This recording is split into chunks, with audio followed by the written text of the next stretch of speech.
Honourable Members, the Deputy Speaker.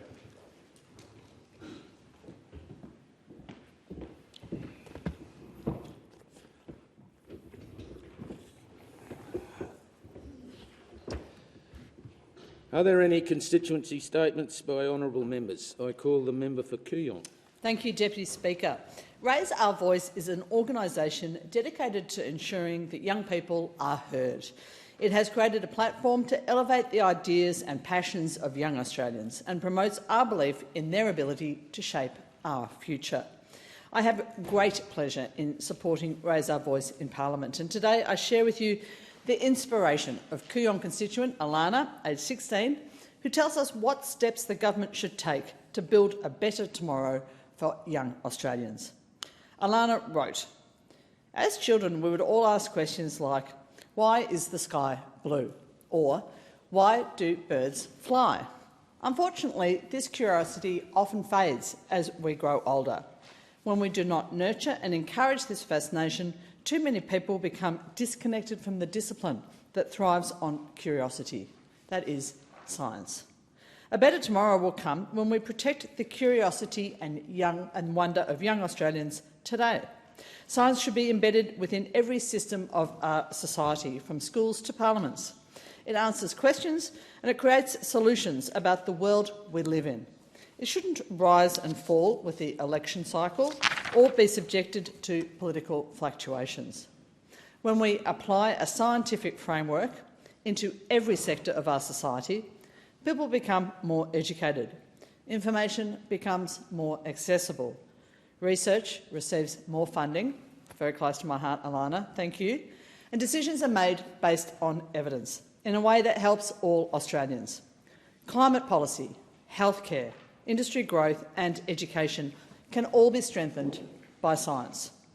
Young Australians are ready to ask big questions, and we need a government that can answer them. Protecting science from politics, funding it consistently and fostering curiosity will build an Australia on the foundations of truth, flexibility and opportunity. This is the tomorrow that young Australians ask you to build today." Thank you for those words, Alana. They're absolutely inspiring. I believe every word that you said, and I'm just completely behind you. It was a great honour to raise your voice in Parliament today. Thanks again. I call the Minister for Housing, Homelessness and Cities. Deputy Speaker, it has been such a joyful few weeks in my electorate of Hotham. I recently helped open the new pavilion at Jack Edwards Reserve, and this was the delivery of a 2022 Labor election commitment, and it was a hugely emotional moment for me and for my community.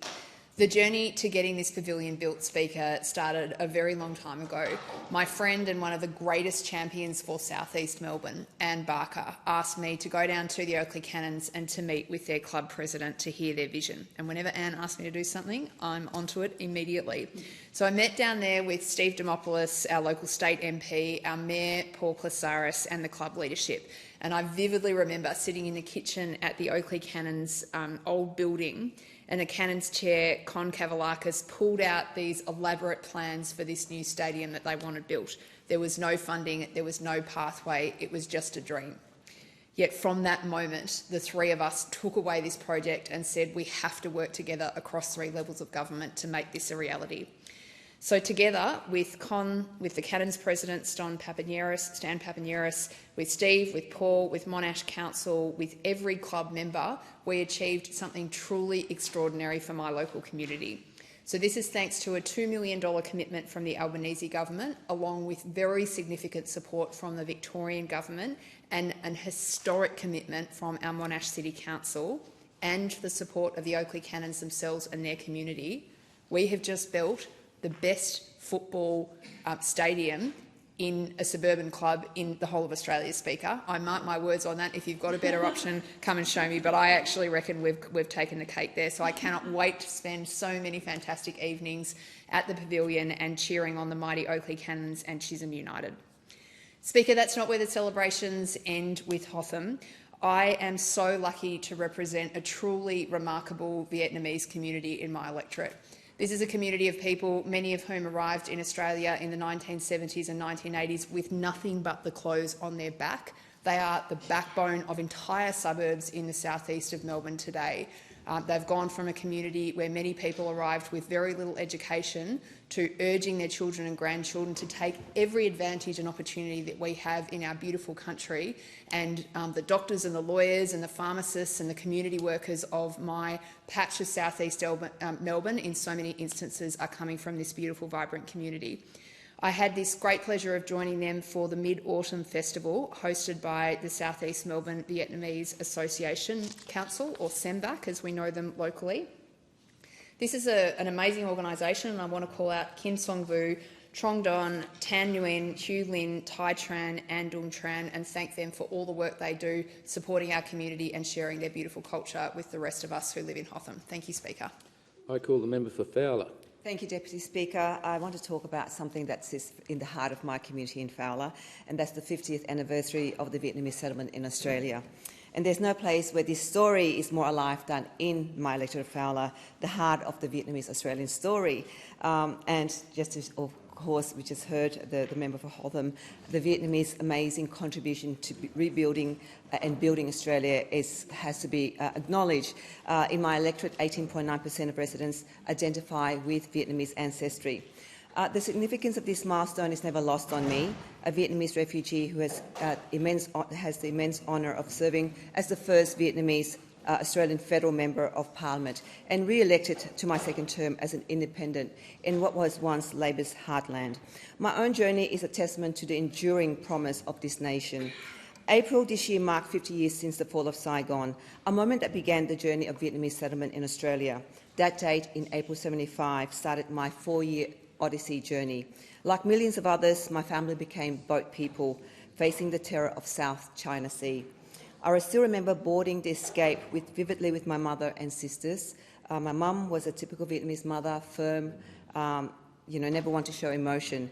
She passed away 2 years ago, but her courage to make that journey is the reason I stand here today, and I'm grateful for that. The story of Vietnamese Australian community is one of unrelenting resilience and undeniable contribution.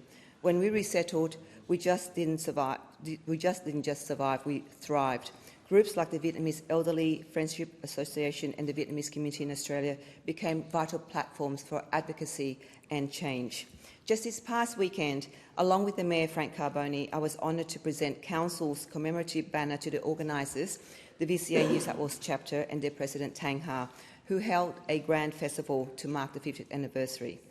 The banner, flown across all 28 suburbs across Fairfield City, incorporated the Australian flag, the South Vietnamese heritage flag, yellow and 3 red stripes, and images of both Australian and South Vietnamese soldiers, a beautiful symbol of shared history and enduring connection.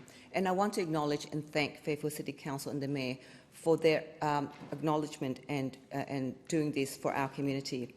I also had the opportunity to be part of the Vietnamese Museum Australia fundraising event in Melbourne in June as well, to raise funds to build this museum that will preserve the enduring legacy of Vietnamese Australians, their boat journey and settlement here for generations to come. This shared history of displacement and new beginnings makes Fowler so special. Every face tells a story of perseverance, and my role is to continue to advocate and champion for our community that's built on hard work, sacrifice and opportunity. And there are many other migrants and refugees who have come to call Fowler home, and I want to pay tribute to them as well. Thank you, Deputy Speaker. I call the member for Isaac. Thank you, Deputy Speaker. I want to speak about a petition from members of the Cambodian Australian community in my electorate of Isaacs and across Australia. Hundreds of... Has the petition been approved by the Petitions Committee? It has not, Deputy Speaker. Is leave granted for the document to be presented? Please grant. I'm indebted to the position. The document will be forwarded to the Petitions Committee for its consideration and will be accepted subject to confirmation by the committee that it conforms with standing orders. Thank you, Deputy Speaker. If I could just address some further remarks about the petition, but thank you for that procedure. Hundreds of Cambodian Australians gathered on the Federation lawn on Monday this week. I met with them and received the petition, which expresses deep distress over the recent escalation of violence along the Cambodia-Thailand border and appeals for greater action from the Australian Government. The petition also raises concern about the detention of military personnel and the forced displacement of thousands of civilians, drawing attention to the serious humanitarian consequences of the conflict for civilians and communities who simply wish to live in peace. At the rally, members of the Cambodian Australian community expressed their profound sorrow and offered condolences to the families of civilians and military personnel who have lost their lives during this tragic conflict. They've also spoken of their hope for a future where the people of Cambodia and Thailand can live together in stability and mutual respect. I recognise the time, care and shown by those who have prepared this petition and the thousands of Cambodian Australians and other Australians who have signed this petition. It reflects the deep concern across Australia about the safety and stability of the region and a desire for Australia to remain actively engaged in promoting peace and human rights. This conflict is not distant to many in my community. I've spoken with families and community leaders who are deeply anxious about the safety of travel, the safety of loved ones in the region. Their concern is personal and heartfelt, a reminder that events abroad often have direct impacts here at home. I reaffirm the Australian Government's support for a peaceful and lasting resolution through regional dialogue and cooperation. Australia remains steadfast in its commitment to peace, the rule of law and the protection of civilians in times of conflict.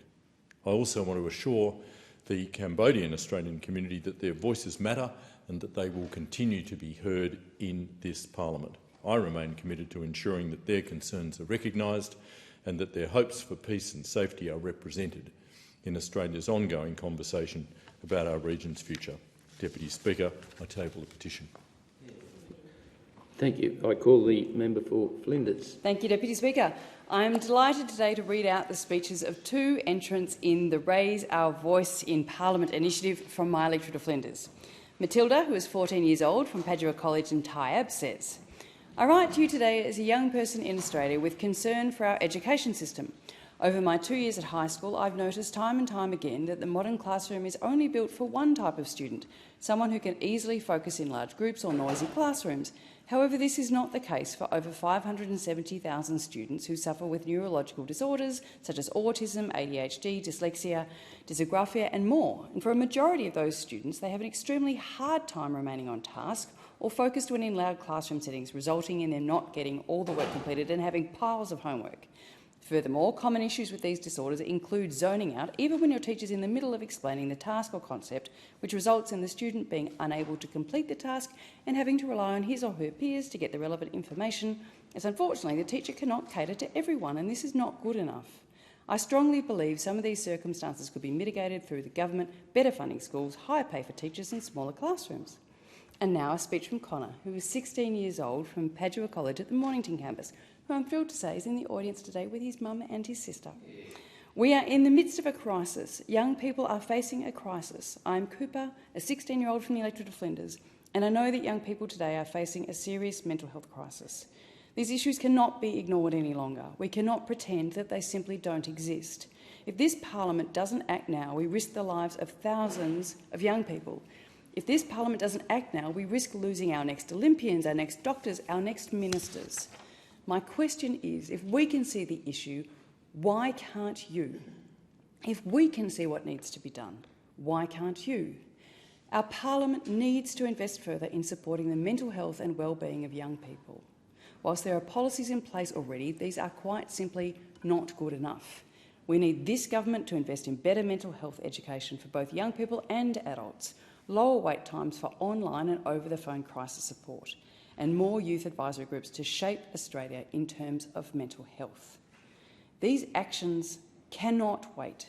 We need this to happen now. This is not about just feelings. This is about the lives of your fellow Australians. So please, I call on this government to make a change and invest now in the mental health of young people in order to make Australia a better place for all, not just today, but also for tomorrow. Thank you, Connor, and your family for joining me here in Parliament today. It brings these words to life in what is such a critical program, the Raise Our Voices program, so that we can come here and express your views directly to the Australian people. But what a joy and an honour for me, for all of us, to have you and your family here. I call the member for Reid.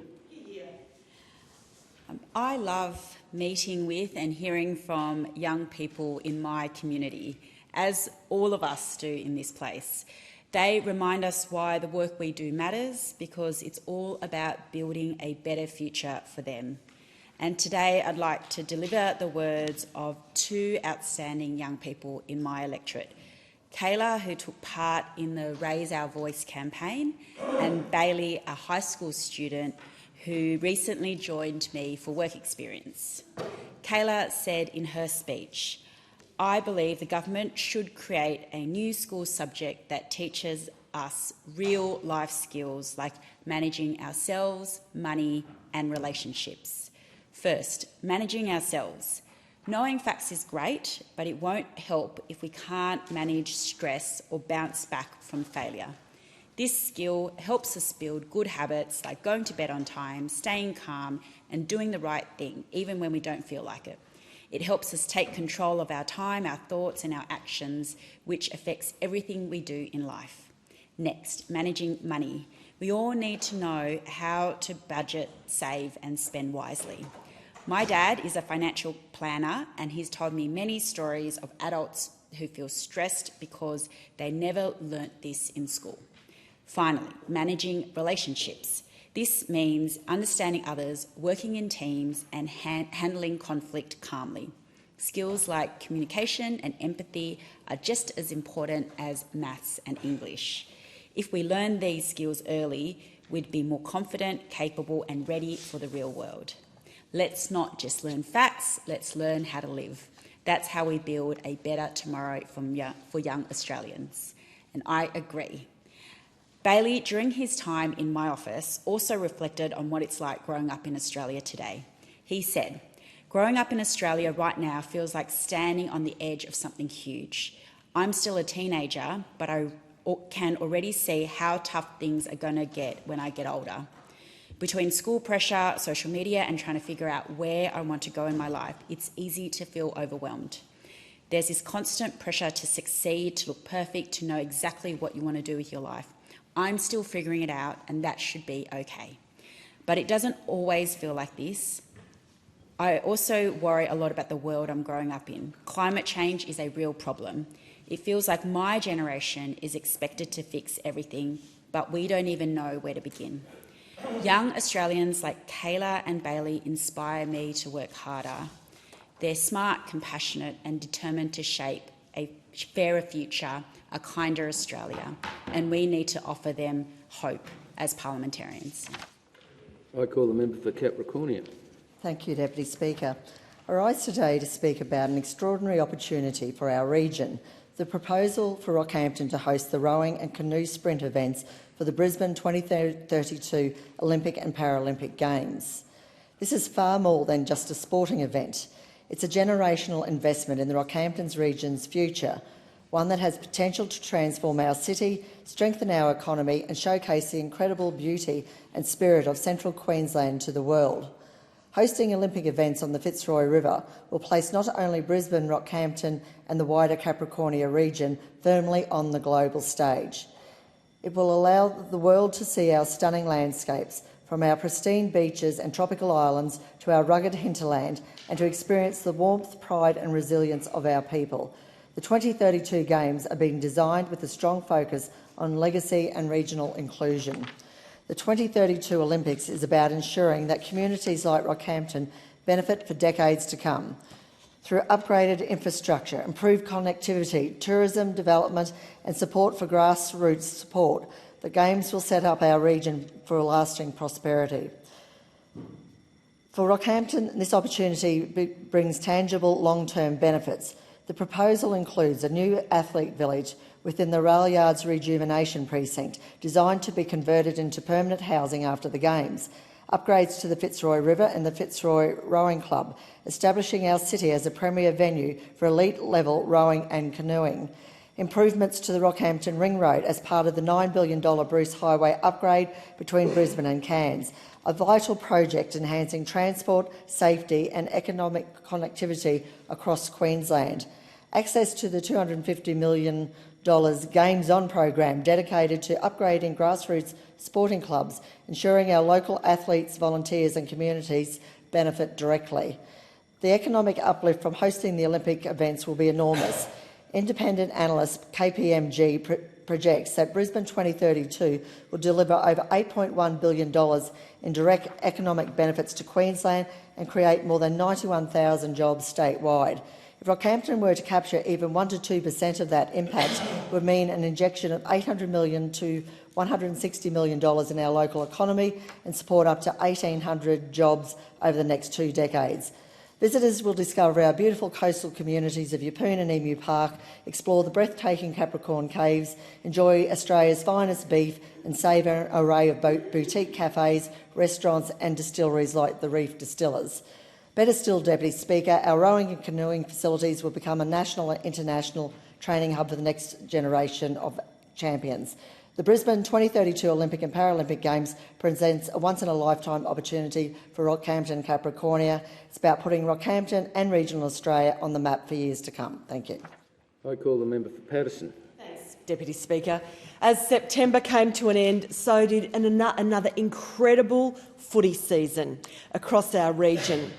And with it, the grand finals, the late-night training sessions, the nerves, the triumphs, and yes, a few coaches who were absolutely hanging on by a thread, and not to mention those refs, as the member for Werriwa sits beside me, who was a football ref in her time as well.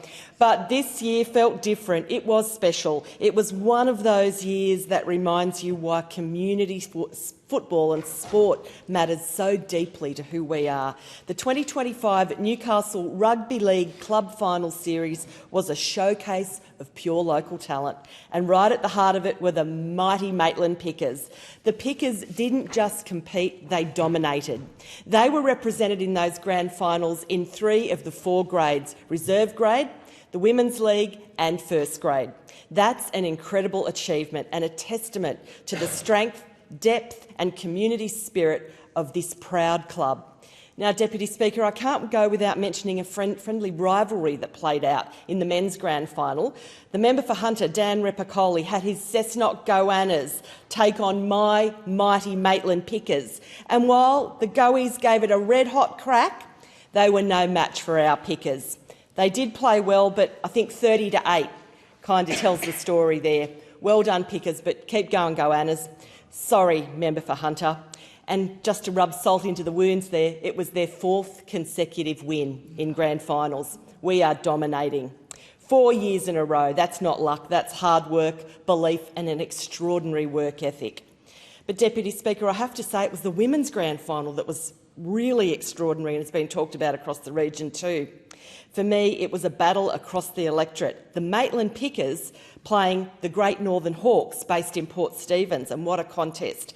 The first whistle blew, of course, and the final siren, but both teams played with heart, determination and incredible skill. The game was fierce, full of passion, and in the end, just a single point separated the 2 teams. It was just incredible. They played into overtime. You wouldn't have gotten a better game of footy anywhere in the world. The match wasn't just about sport, it was about progress. It was about the power of women's sport, and for years I grew up with girls who were playing with their brothers in the backyard who were dreaming of pulling on the colours for the Pickers and the Hawks and the Curry Bulldogs. And finally those women are doing that, and I couldn't be happier or prouder. And everyone in our community is proud of that. You know, their brothers, their husbands, their mates. We're all so pleased to see women playing rugby league. It is really a testament to how amazing and fantastic football can be. So today I want to congratulate each and every player, coach, volunteer, supporter and ref. Yep, we do love our refs. Well done, and may the footy be just as great next year. I call the member for Barker. Thank you, Mr Deputy Speaker. Well, Mr Deputy Speaker, I've spoken on a number of occasions in this place about the dire situation that farmers across much of South Australia were facing. Unprecedented drought, much of which nobody could recall in living memory. I thought I'd give an update. We've been blessed across spring with average to better than average rainfall across much of regional South Australia. In fact, in parts of my electorate, you couldn't imagine for a better break. But unfortunately and cruelly, that hasn't been experienced universally. And there is a portion of my electorate that is now entering what could be the second, if not the third consecutive year of drought. Now, that's the Mallee in my electorate. The situation is dire. You've got farmers who are telling me they were hanging on for this season, and as every day passed and as every windy event succumbed them to a situation where they now realise that this drought hasn't left them. But the concern for them is the media and attention has moved on, because as what would have it, as I said earlier, much of South Australia has, and indeed across Australia, has experienced really good conditions. So I want to take this opportunity to raise the flag on behalf of that district. The Mallee, the Coorong in my electorate is still suffering significantly, and what they need are some pretty basic supports. First of all, they need carry-on finance, low to no interest loans. Now, we've got an incredibly popular Premier in South Australia, but he doesn't do the tough stuff. And what he needs to do right now is lean in and support these farmers in drought. We need to expand on-farm concession infrastructure rebates. We need increased and continued mental health and community supports. And we need practical funding for fodder, water transport where required. In terms of the federal government, farm household allowance is a lifeline into these communities right now, as it is for every regional community that goes through circumstances, whether it's price commodity shocks or drought. But quite frankly, the net asset test is far too low. $5 million, unfortunately, as a net asset test excludes people. We need to review that test and deal with it, because quite frankly, many of my farmers in drought are disqualified from activating farm household allowance because of it. I call the member for Leichhardt. Thank you, Speaker. The speech I'm about to read was written by Noah Solomon, affectionately known as the Work Experience Kid. In September, I had the privilege of hosting Noah Solomon, a Year 10 Work Experience student, in my office. Over the week, they sat alongside my team and listened to the concerns of local constituents and joined me at meetings. Noah raised some important issues that young people really care about right now. The main concern he highlighted was climate change. He spoke about the problems caused by the climate crisis that affect young people directly. Things like extreme weather events, damage to homes and communities, and ongoing uncertainty about the future. He also reviewed the recently released National Climate Risk Assessment, which shows these risks are already happening and impacting our health, economy and environment. Fortunately, our Prime Minister announced Australia's new 2035 climate target at 62 to 70% reductions in emissions from 2005 levels. This is a bold step for our country, giving young people hope and a clear goal to work towards as we push for real action both locally and across the nation. He was also interested in how young people could get involved in politics beyond youth councils, parliaments and advisory committees. I told him that volunteering is one of the best ways to start, because it opens doors and creates opportunities for younger people. I also taught him how to work with constituents, how to listen, how to stay calm and how to do your best to help them. Spending the week with Noah reminded me how important it is to listen to young people. Their fresh perspectives often highlight what needs to change for a better future. Thank you for your time in my office, Noah, and thank you for preparing this speech to me. Noah was a really great kid, and he took the time to listen and learn and showed a real interest in the democratic process and what it felt like to be on the ground helping constituents. He travelled with me up to the tablelands to hold community offices. He sat with elders under the tree. He sat with me and former member Warren Edge as we discussed some of the issues that were happening in the region. And it's really inspiring to have a young person, 15 years old, to put their hand up like that and really show an interest in the future of their country and want to make a difference. He was a really great kid. He started answering the phone at one point, which, look, we weren't thrilled with that, but He did his best, and I wish him all the best in the future. And as he knows, he is welcome back in our office at any time. Thank you, Speaker. I call the member for Lyne. Deputy Speaker, I rise to condemn the actions of Telstra, which has announced that it will shut the doors of its Taree store on Monday the 10th of November. As if the Taree community hasn't already been through enough. In Telstra's eyes, catastrophic floods that have left people without their homes and livelihoods wasn't enough of a kick in the guts. Telstra's decision doubles down on a community already doing it tough, withdrawing a vital service that hundreds of paying customers desperately rely on. Why are they doing this? I was advised that the decision was made following an internal review of its retail store strategy, which sounds a lot like yet another attempt to shore up the bottom line. Telstra has tried to justify this move by saying that the Port Macquarie and Foster stores will remain open and that customers can continue to access support through online services, the My Telstra app or contact centres. Let's be real, Telstra. These are dismal attempts to replace face-to-face contact, particularly for a community that is the oldest in the country. Most people who seek assistance from in-store staff are there because they need face-to-face service, not an online bot or someone sitting in an overseas call centre that they struggle to understand. Louise from my electorate said that a mobile issue was unable to be resolved by Telstra over the phone. She was directed to the Taree store, where she received incredible assistance from a young man named Joshua, who, after significant efforts, was able to rectify the issue. By Telstra's own admission, the issue could only be resolved face-to-face. So why are they taking away this option for the people of the Manning Valley? They expect customers like Louise to travel to the already very busy stores of Foster and Port Macquarie, which are at least 40 minutes to an hour away. And how long is it before these locations follow suit and close their doors? If Telstra is anything like the big banks, which is increasingly proving itself to be, it won't be long before these stores close too. And what about the staff? While some of the employees will be relocated to other stores, not all of them have a job to go to. Now, I've entreated Telstra to reverse its decision. As of yet, I have not received a fulsome response to this request. I am sick of Telstra and its corporate buddies raking in billions of dollars in profits a year at the expense of its loyal customers. The government must step in and ensure that consumer rights are no longer trampled on by corporate Australia. Telstra seems to have forgotten for whom it works for. Well, let me remind them. You work for customers, the very people that put you in your position of unprecedented wealth and power. And if you will not maintain a presence in Taree, then I'll be calling on the government to legislate that you must. I call the member for Banks. Thank you, Deputy Speaker.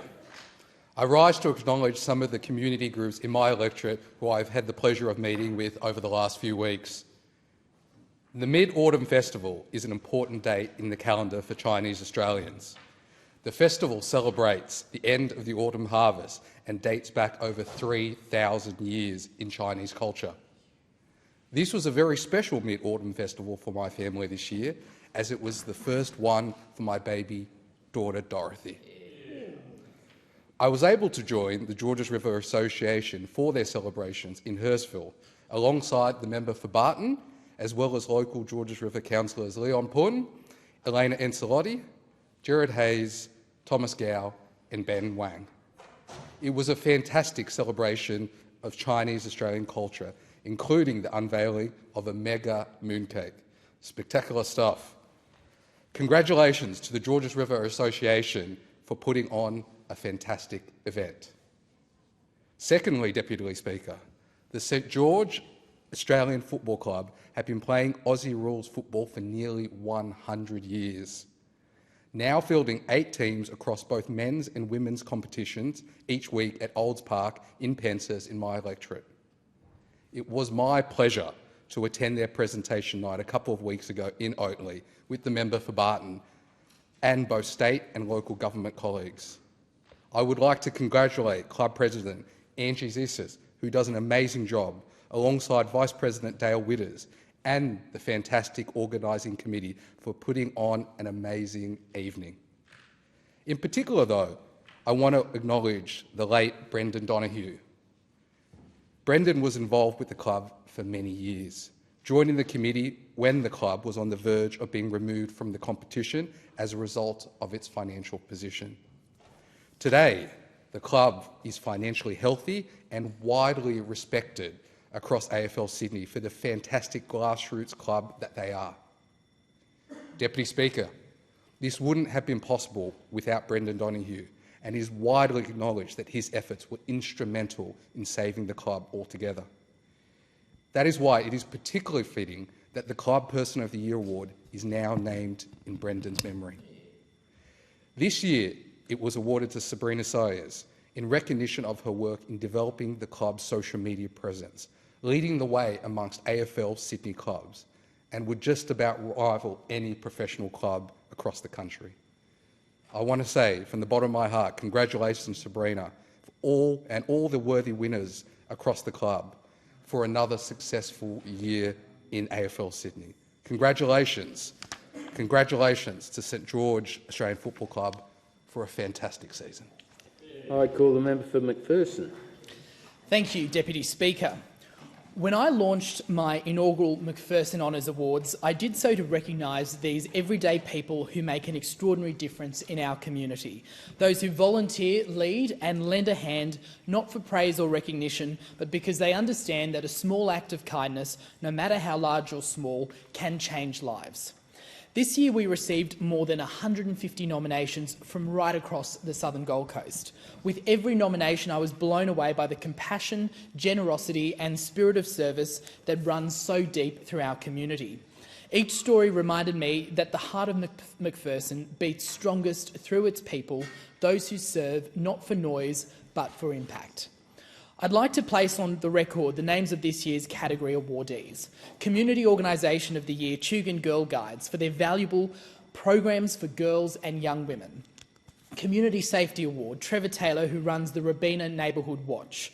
Educator of the Year, John Costigan, who has made significant contributions in the area of training and education through the Currumbin Beach Vikings Surf Lifesaving Club. Environmental Champion Award, Maria Bonnet from Varsity Lakes established Save Our Swans Gold Coast, with over 1,300 community members now caring for the swans of the Gold Coast waterways.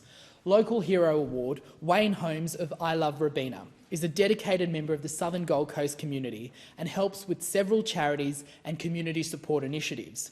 Service Club of the Year, Currumbin RSL, who represent the gold standard of what a community organisation should be. Small Business of the Year, Blackboard Varsity, to Dan, Nicole and the team who bring the varsity community together for some of the best coffee and hash browns on the coast. Employee of the Year, Carly Donkelar, for her commitment and work ethic at the Lash Spa in Varsity Lakes.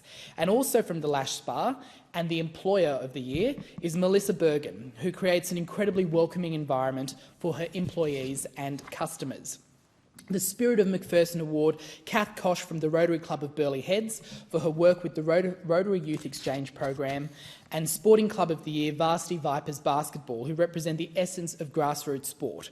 Surf Lifesaver of the Year, Will Barwick from Balinga Surf Lifesaving Club for his positive energy and eagerness to get involved in all aspects of surf lifesaving. Volunteer of the Year, Ian Sarrow from the Currumbin Woodwork and Craft Club, also known as the Men's Shed. And the Youth Leadership Award went to Mia Gillies, who, despite being too young to join, at 13 she's a friend of Lions in Burleigh Heads and volunteers at every opportunity. Thank you especially to the Robina Lions, who put on the great barbecue dinner, to local Burleigh business Mr Consistent, who generously supported the event with their delicious mocktails, and to Tanya Khoury and the McPherson Community Connect team, who volunteered their time and energy. Together we are building a stronger, more connected McPherson, one act of service at a time. I call the member for Werriwa. Services New South Wales 10th anniversary event. CNA provides support for our Italian community in Werriwa.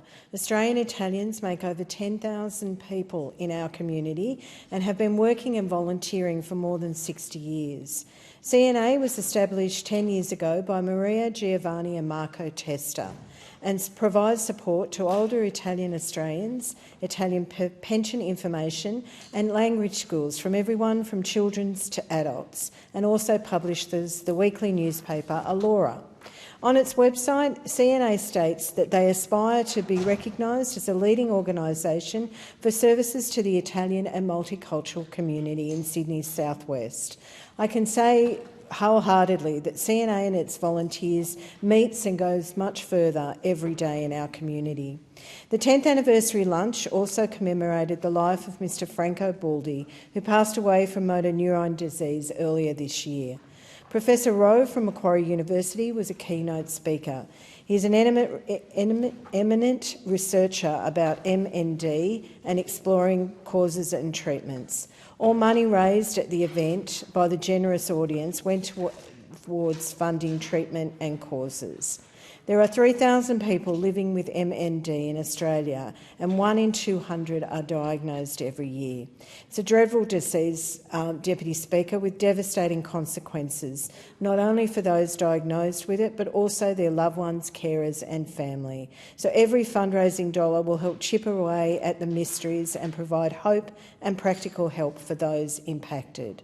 Thank you to the board and volunteers of CNA for all your support of our community and for the lunch and supporting this research. I also would like to take the opportunity to recognise a wonderful community organisation, Ladies Like to Lunch. Ladies Like to Lunch is a not-for-profit organisation who supports women affected by cancer in Sydney's southwest communities.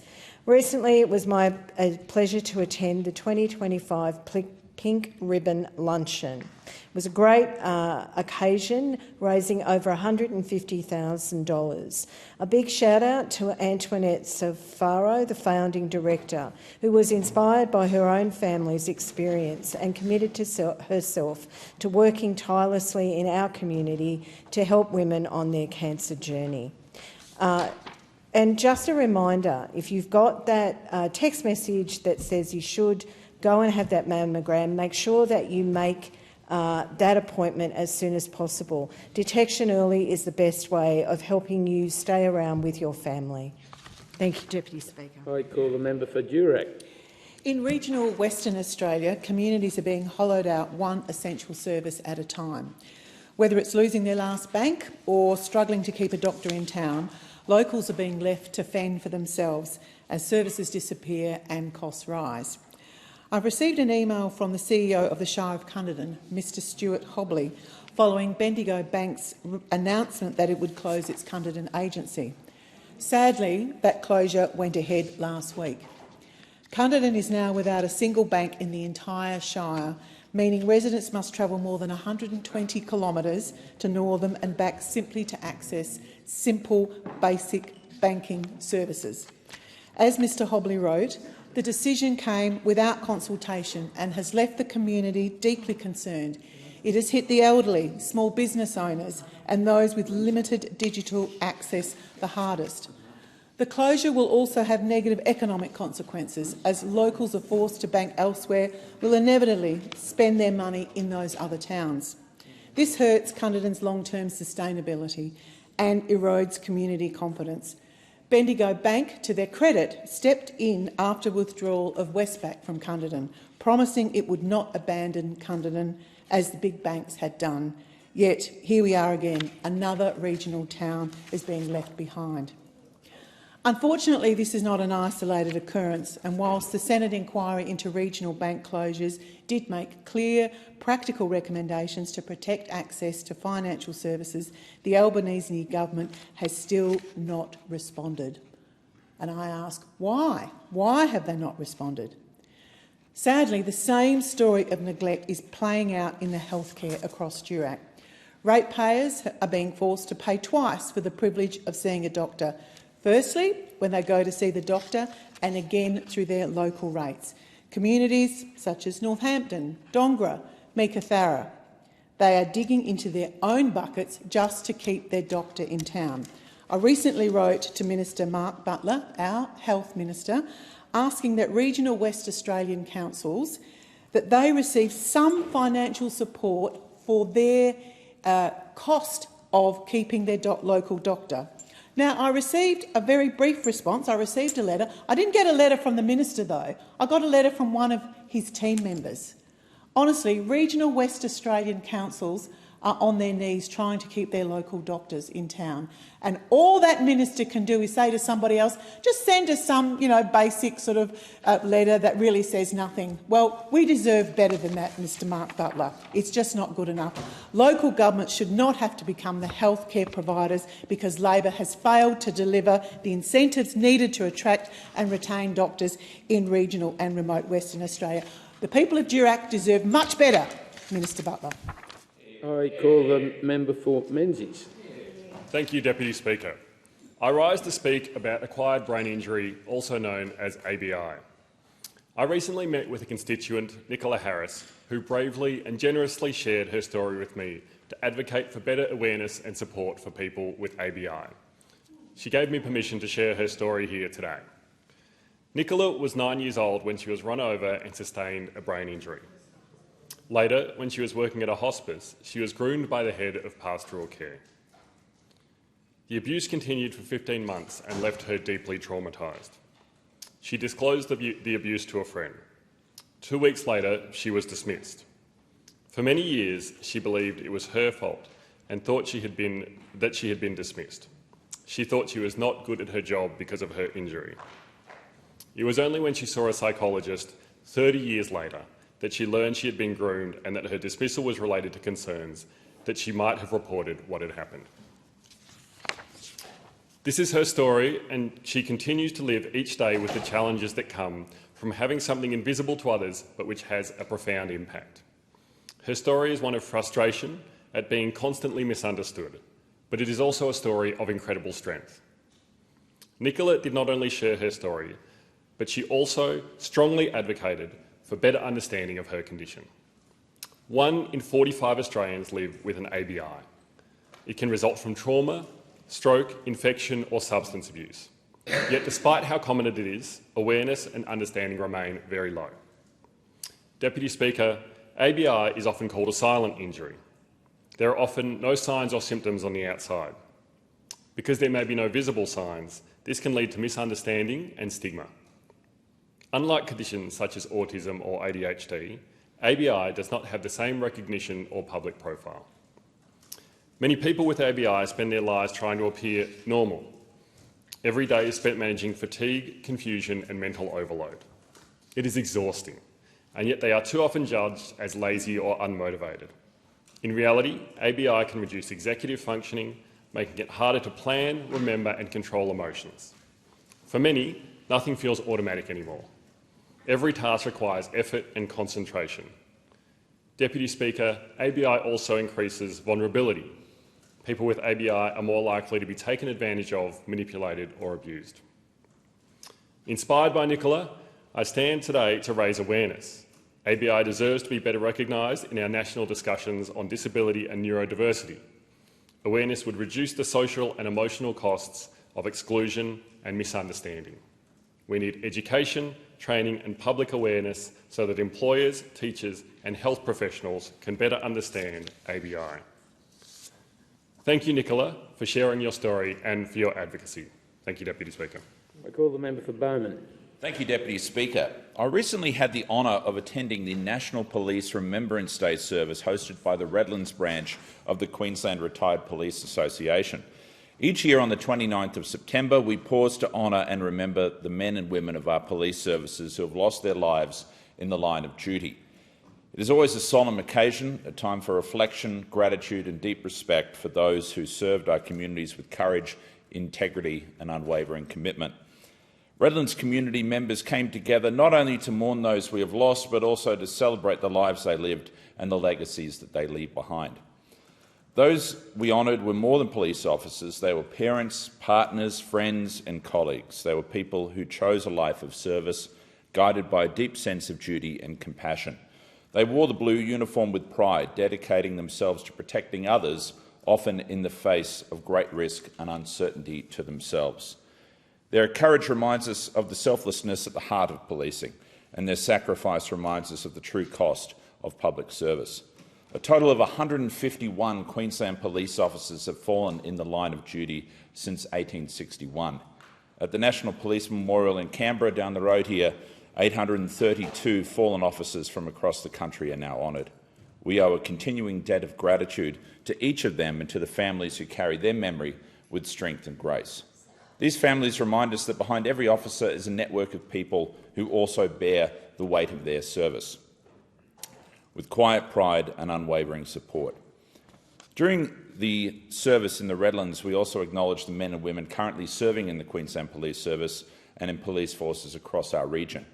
Their professionalism, their compassion and their dedication keep our communities safe and uphold the proud traditions of those who came before them. I'd like to thank Mark Stiles, the President of the Queensland Retired Police Association Redlands branch, and his committee, as well as Andy Young and other members of the local police command who assisted in organising this powerful commemoration. It's truly become one of the big days in the Redland community calendar, and it's become one of the biggest services across Queensland. And I want to thank all involved who made it a tradition. We had it this year at the Champions Church at Thornlands, and I want to thank them as well for hosting the event. As we reflect on the lives and the legacies of our fallen officers, we renewed our commitment to support those who serve today and to ensure their safety and well-being are never taken for granted. We honoured their memory, we thank their families, and we remain deeply grateful for the courage, dedication and sacrifice of all who wear the blue uniform. With honour they served. I call the member for Macquarie. Thank you, Deputy Speaker. Every year, Raise Our Voice invites young Australians to tackle the big questions shaping our future. This year's Macquarie winner is Rowan, and I'm delighted to read part of his speech, which focused on the challenges ahead of us domestically and internationally in trade, human rights and environmentally. He says, "The future of young Australians depends on what we do today. It's our responsibility as a global leader of non-major nations to rally against these challenges. We cannot compromise on human rights, even when it is the most difficult option. We must defend the freedom of the press and the rule of law, which are so often threatened in the name of national security, to allow our youth to grow up in a safe, democratic and dynamic nation where rights and freedoms are protected. However, all of this will come to naught if future generations inherit a destroyed world, or may it never be that they fail to lead. The government must provide Australia's youth the education and opportunities needed to develop through enhanced critical thinking in the face of AI and misinformation, an understanding of basic principles of economics, history and culture, and a reduced voting age to empower those most at stake to defend themselves against those without their interests at heart. If we fail to act, we leave our youth an unjust, unsafe and unprepared world. And those are Rowan's words. And I also acknowledge the efforts of Harper, Meekie and Bronte, who wrote about the importance of access to school sport, of quality education and of policies focused on the younger generation. I commend them all on their thoughtful and worthwhile contributions to this debate. Deputy Speaker, there was another young person's speech delivered in Parliament this week, this one by 11-year-old Theo Carson-Drevers from the Blue Mountains, who spoke with confidence to a room full of politicians. It's part of an annual event where children with hearing loss from across Australia and New Zealand come to Parliament, and this year's theme, The Power of My Team, highlights the life-changing role of early access and team-based care in helping deaf children build confidence, communicate and thrive. I'd introduced Theo, who was the New South Wales representative, to the Health Minister just before the event, and Theo assured the Minister that he wasn't at all nervous, and indeed his speech was delivered with humour and a maturity well beyond his young years. Theo's a powerful example of what's possible when you bring together technology like cochlear implants with multidisciplinary support, including speech therapy and family support. I'm sure his teachers at Wycliffe have also played a role, and thanks to Chris Rain, CEO of Next Sense, another Mountains local who was there to support young Theo. I call the member for Goldstein. Thank you, Deputy Speaker. Deputy Speaker, each year the Raise Our Voice competition invites young Australians to answer a powerful question. What steps should the government take today to build a better tomorrow for young Australians? In Goldstein, that voice belongs to Leonard Caligari, a grade 6 student from St Agnes Primary in Hyatt who lives in Hampton East. I had the pleasure of meeting Lenny and his mum in the Goldstein electorate office last week.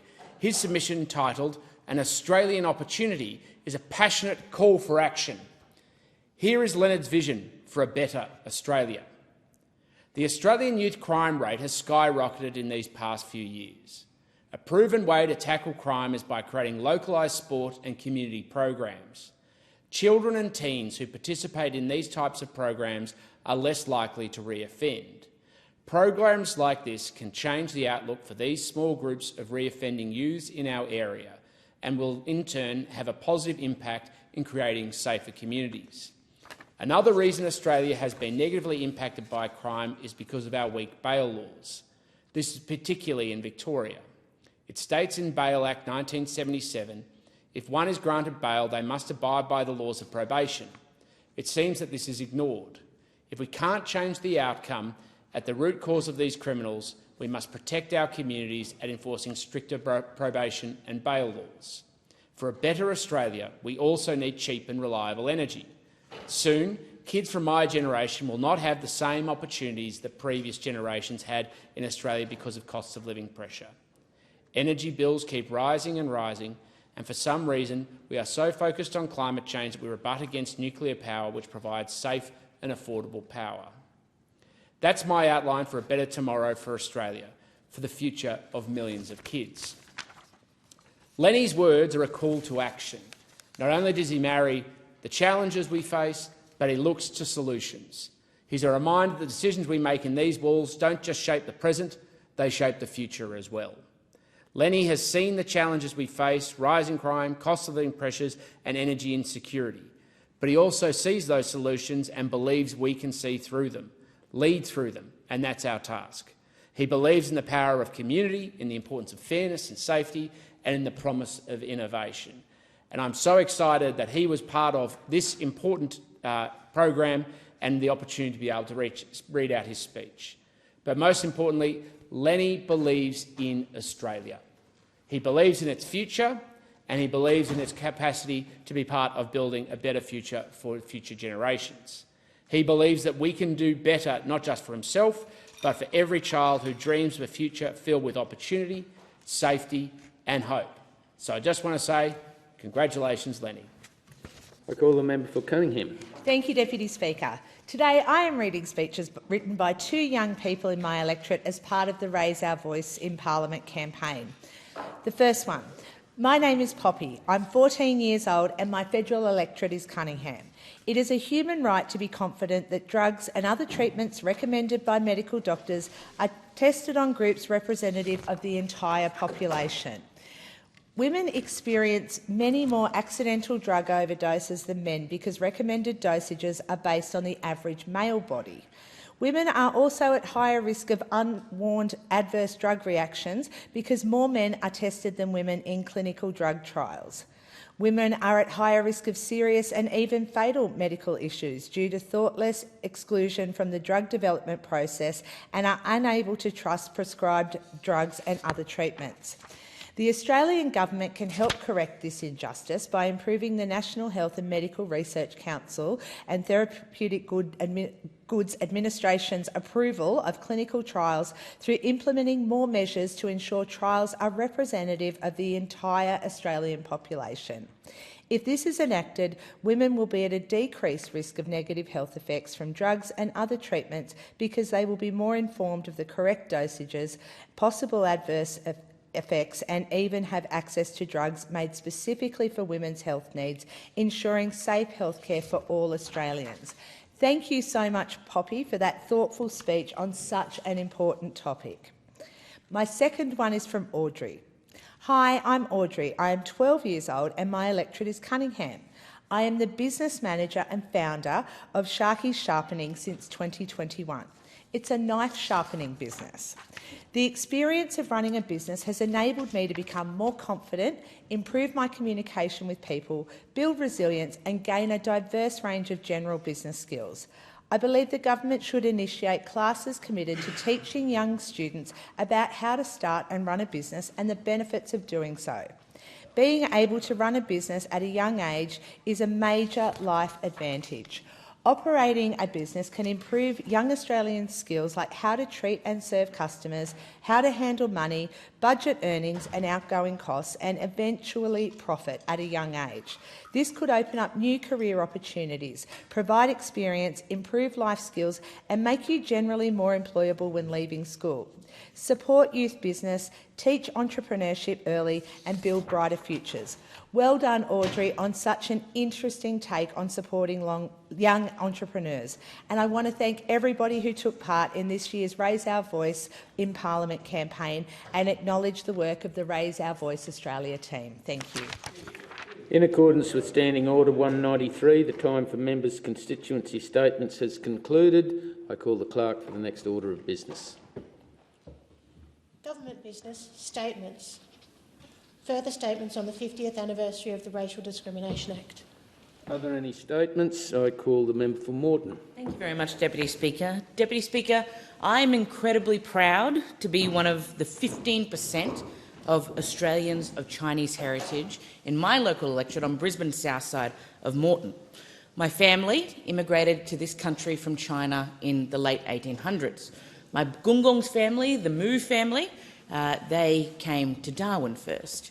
And we suspect that perhaps their name wasn't originally spelt or pronounced Mu, M-O-O. My Pawpaw's family immigrated again at the same rough time to Melbourne, the Laogui family, and we suspect that that name might not have been spelt G-O-O-E-Y. And this was the world that my family came into. It's been almost 150 years that they've been here, and there are so many different families with a similar story to mine. People from different multicultural backgrounds contributing to our economy, contributing to our culture, contributing to our society. And that is something that continues. But there was a break, Deputy Speaker, and can I tell you that in 1901 the doors were shut to people who looked like me. The doors were shut to people who looked like my family. Because in December 1901, the Immigration Restriction Act came into law, and it was among one of the first pieces of legislation that was introduced. It was designed to limit non-British migration to Australia, and it represented the formal establishment of what we now know as the White Australia policy. The Act gave immigration officers the power to make any non-European migrant sit a 50-word dictation test, initially in any European language and after 1905 in any prescribed language, with languages chosen at the discretion of the immigration officer, so it was easy to ensure failure for migrants deemed as undesirable, failure of people who looked like me. The test was administered 1,359 times prior to 1909, with just 52 people granted entry to Australia.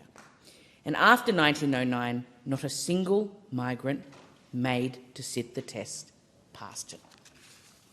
This is our history, and it's something that we must remember. After World War II, the Chifley government began to relax the policy to allow refugees from continental Europe to come to Australia, and this included those who fit the image of white Australia and that ideal, but also migrants from other backgrounds in regulated numbers. In the 1970s, the Whitlam government, a Labor government, completely eliminated it. Deputy Speaker, the first piece of federal legislation to make racial discrimination unlawful in Australia was the Racial Discrimination Act. It was introduced by the Whitlam government, passed on the 11th of June 1975, and today and this year we celebrate its 50th anniversary. It makes it against the law to treat someone unfairly because of their race, because of their colour, because of their descent, because of their national or ethnic origin or immigration status. It is rooted in the idea of fairness and that it doesn't matter what colour your skin is, that you should be treated equally. Employment, it prohibits discrimination during job advertisements, recruitment, selection processes, training, decisions, promotions, employment terms. In services, it makes it unlawful for service providers, including banks, insurance providers, government departments and transport providers, to discriminate against someone based on their race. And in housing, it makes it unlawful to discriminate in renting or in buying. And, Deputy Speaker, in 1995 we saw amendments to this Act, amendments on racial vilification to make it unlawful in Section 18C. These laws, all of them, are important. But they are not enough, because laws are not enough to change something. Laws help us set the framework to get there, but it is all of us who must make them real, who must bring them to life, who must ensure that those fundamental values of fairness, of equality, are upheld every single day, not just when we put an Act through the Parliament. And this Act is underpinned by those principles of equality, of fairness. Australia has the world's oldest continuous culture, as well as non-Indigenous Australians who identify with over 300 different ancestries. It is estimated that before British colonisation, over 250 First Nations languages and 800 dialects were in use in this country. Over 29% of Australia's population was born overseas, and 48% of Australians have a parent born overseas. Top 5 countries of birth in Australia by number in 2021: England, India, China, New Zealand, Philippines, and I am incredibly proud to represent the most multicultural electorate in all of Queensland. My electorate has 39% of people who were born overseas. And can I tell you that Australia is absolutely a multicultural success story? It's a multicultural success story, and whether you call that a melting pot or whether you call it a salad, we are stronger for it. We're stronger for it because our differences in terms of experiences, what we bring to the table, makes us collectively better. And it makes us collectively better because it's not only those differences that we bring that make us stronger, it's also the fact that we share fundamental values as Australians that sit behind that and drive us together in a country to make it stronger. And as I said before, Deputy Speaker, legislation in this space is necessary but insufficient, because we can never take for granted the tapestry that we have woven when it comes to our multicultural country. And the concern that I have at the moment is that there are people who are pulling at the threads of that tapestry. There are people who are picking away at that and want to make the multicultural success something of the past. And can I say, it starts as a dog whistle, but it ends with a drumbeat. I grew up in the 1990s in Queensland. It was a time when Pauline Hanson and One Nation held 11 seats in the Parliament out of 89. And when you do the math, that's a lot. It was a time when I came to know what a dog whistle sounds like. And I think that when you look like me, you do know what that sounds like. When you look like Minister Ali, you do know what that sounds like. And so I did actually want to talk about something that the Minister says, because I think it's a really important point when it comes to multiculturalism in this country. The Minister talks about going beyond the concept of food when we talk about multiculturalism. And I want to explain this, because it's the idea that when you stand up for multiculturalism, when you stand up against racism, when you stand up for that melting pot that we are so proud of, it is nice to talk about food and how good all of the different types of cuisine that we get from across the globe are, but it is not enough. It is nice to talk about colour and vibrancy and clothing from all the many parts of our globe, but it is not enough. It is nice to talk about the beautiful dancing and music and culture that so many different communities bring to our community, but it is not enough. When we support our multicultural communities, when we stand against racial discrimination, we have to back them in, not just with words, not just with niceties, but with action. And so, Deputy Speaker, I say to our multicultural communities, to those who've experienced racial discrimination, to those who've experienced the hurt that can come with people treating you differently for what you look like, I say that Labor stands with you. We stand with you not just on today as we celebrate an important milestone with the Racial Discrimination Act, but we stand with you every single day, and we will back you in. Anniversaries give us the opportunity to reflect. They acknowledge those who've made differences, from First Nations people through to the myriad of ethnic communities who have made a big impact on this country, economically, socially, culturally. We all make a difference, individuals, community organisations and government, and I see this every day in my electorate of Moreton. But this anniversary is also a reminder that we must continue to fight for what we believe when it comes to racial discrimination. I thank the member for Moreton and I call the Minister for Multicultural Affairs. Thank you so much, Deputy Speaker. Can I take a moment to congratulate the member for Moreton on her excellent contribution on this occasion of the 50th anniversary of the Racial Discrimination Act. It is indeed an honour to serve with her in this parliament. And as the member for Moreton mentioned, today we mark the anniversary, the 50th anniversary of the RDA, or the Racial Discrimination Act from 1975. It was the first law to recognise and protect the right of everyone in Australia to be free from discrimination based on race. Now, 50 years on, Australians take great pride in our free and democratic country where all of us have the right to live without fear of discrimination and free from acts of intimidation and violence on the basis of race, ethnic or cultural heritage. Deputy Speaker, modern Australia is a migrant nation. It is who we are. And the Racial Discrimination Act underscores and protects this vital part of our proud nation. Our multicultural success belongs to all Australians, every single one of them, no matter where you came from or no matter where your parents came from and no matter how you came to be here. Half of all Australians were born overseas or have a parent born overseas. And Deputy Speaker, my story is one of those stories. I'm an Australian, but I'm also a migrant. At the age of 2, my family chose Australia, settling in the western suburbs of Sydney. We quickly became part of our local community. We had neighbours from Britain, from New Zealand, but also from China, from Greece and from the former Yugoslavia. My Australia is defined by my childhood in the suburbs where we would gather under the hot sun to play a game of legendary Aussie driveway cricket.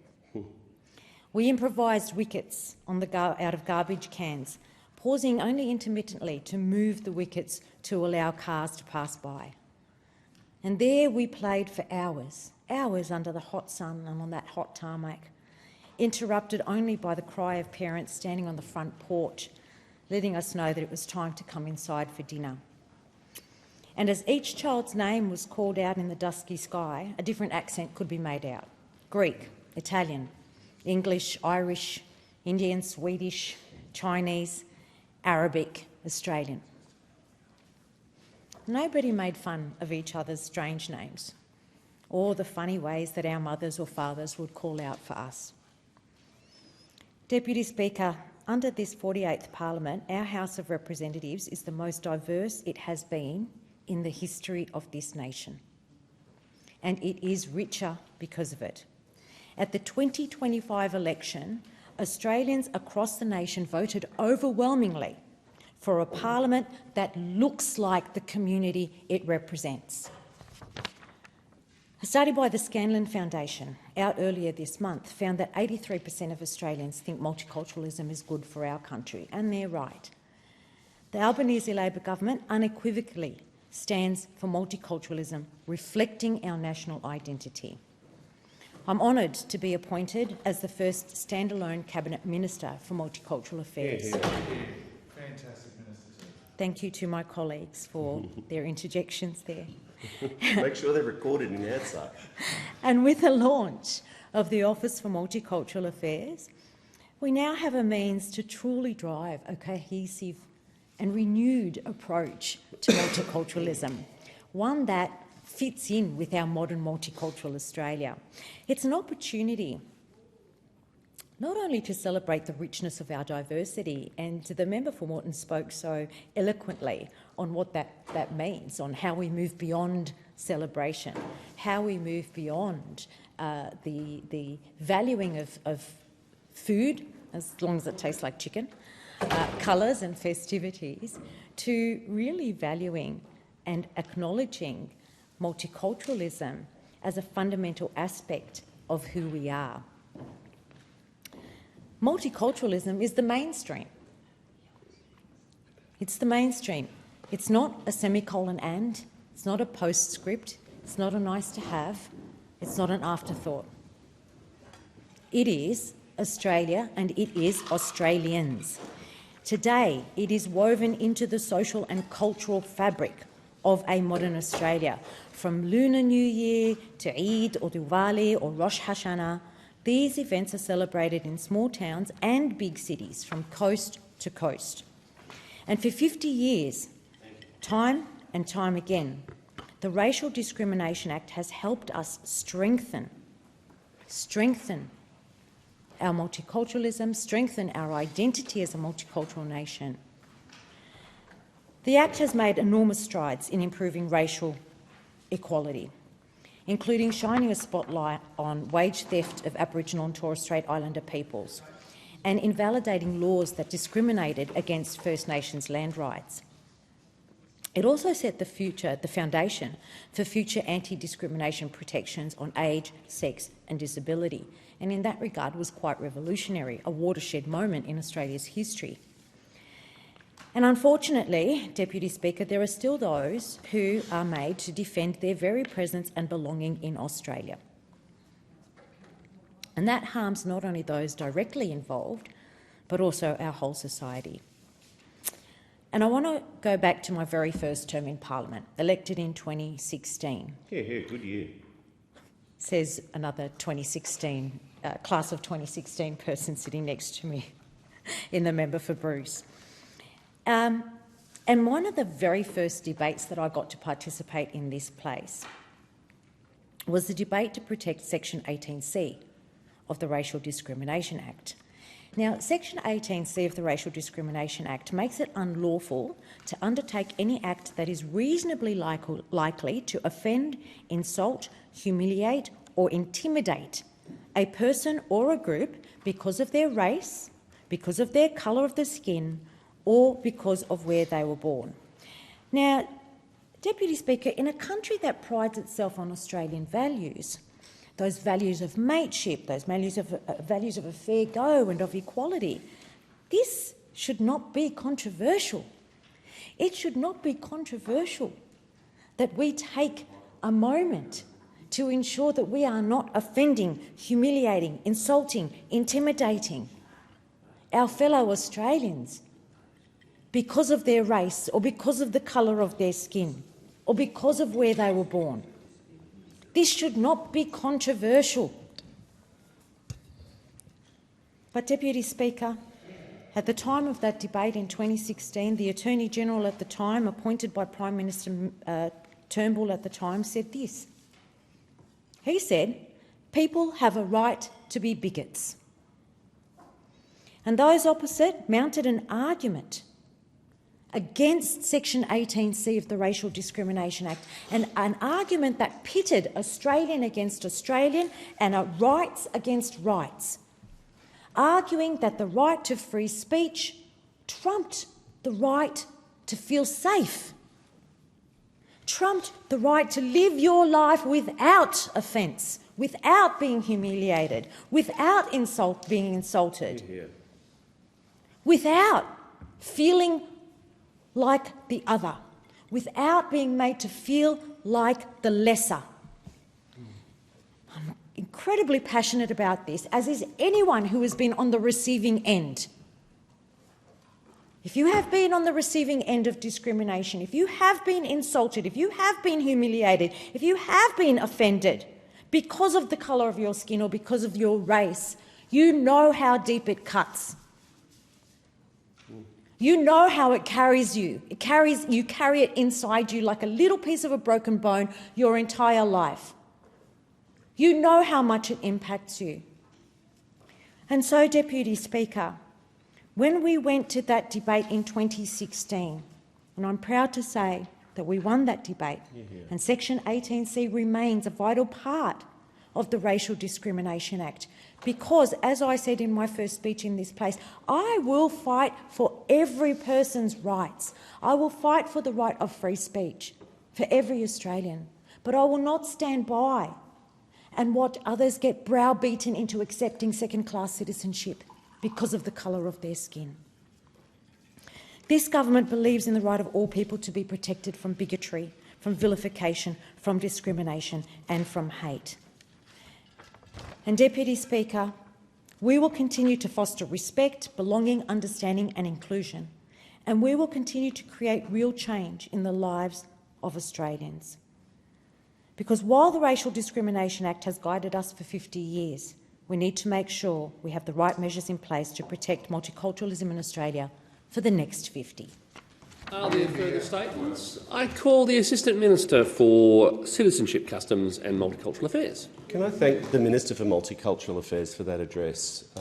She may be often quietly spoken, but this parliament has been a better place from the moment she stepped into it, and I know from our many personal conversations she's also a friend. Just how much racial abuse she's put up with every day, be it in direct messages, on social media, threats to her office, or even to her face. And I thank you for your service, and I thank you for being an inspiration for so many people in my community. Thank you. The 50th anniversary of the Whitlam Labor government's Racial Discrimination Act is a moment worth reflecting on for our entire nation. One of the Whitlam Labor government's last major acts was the Racial Discrimination Act, having earlier abolished in its term the last vestiges of the old racist White Australia policy.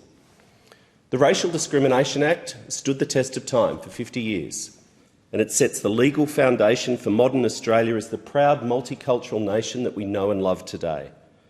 It was an attempt to legislate for human dignity and equality of all people, regardless of race, ethnicity or origin. Now, I listened carefully this morning in the chamber to the speech of the Shadow Attorney-General earlier. There were some nice words and noble phrases, but it was also a whitewashing of the history of this law. The truth is, in 1975, numerous Conservative politicians rallied against the introduction of the Racial Discrimination Act.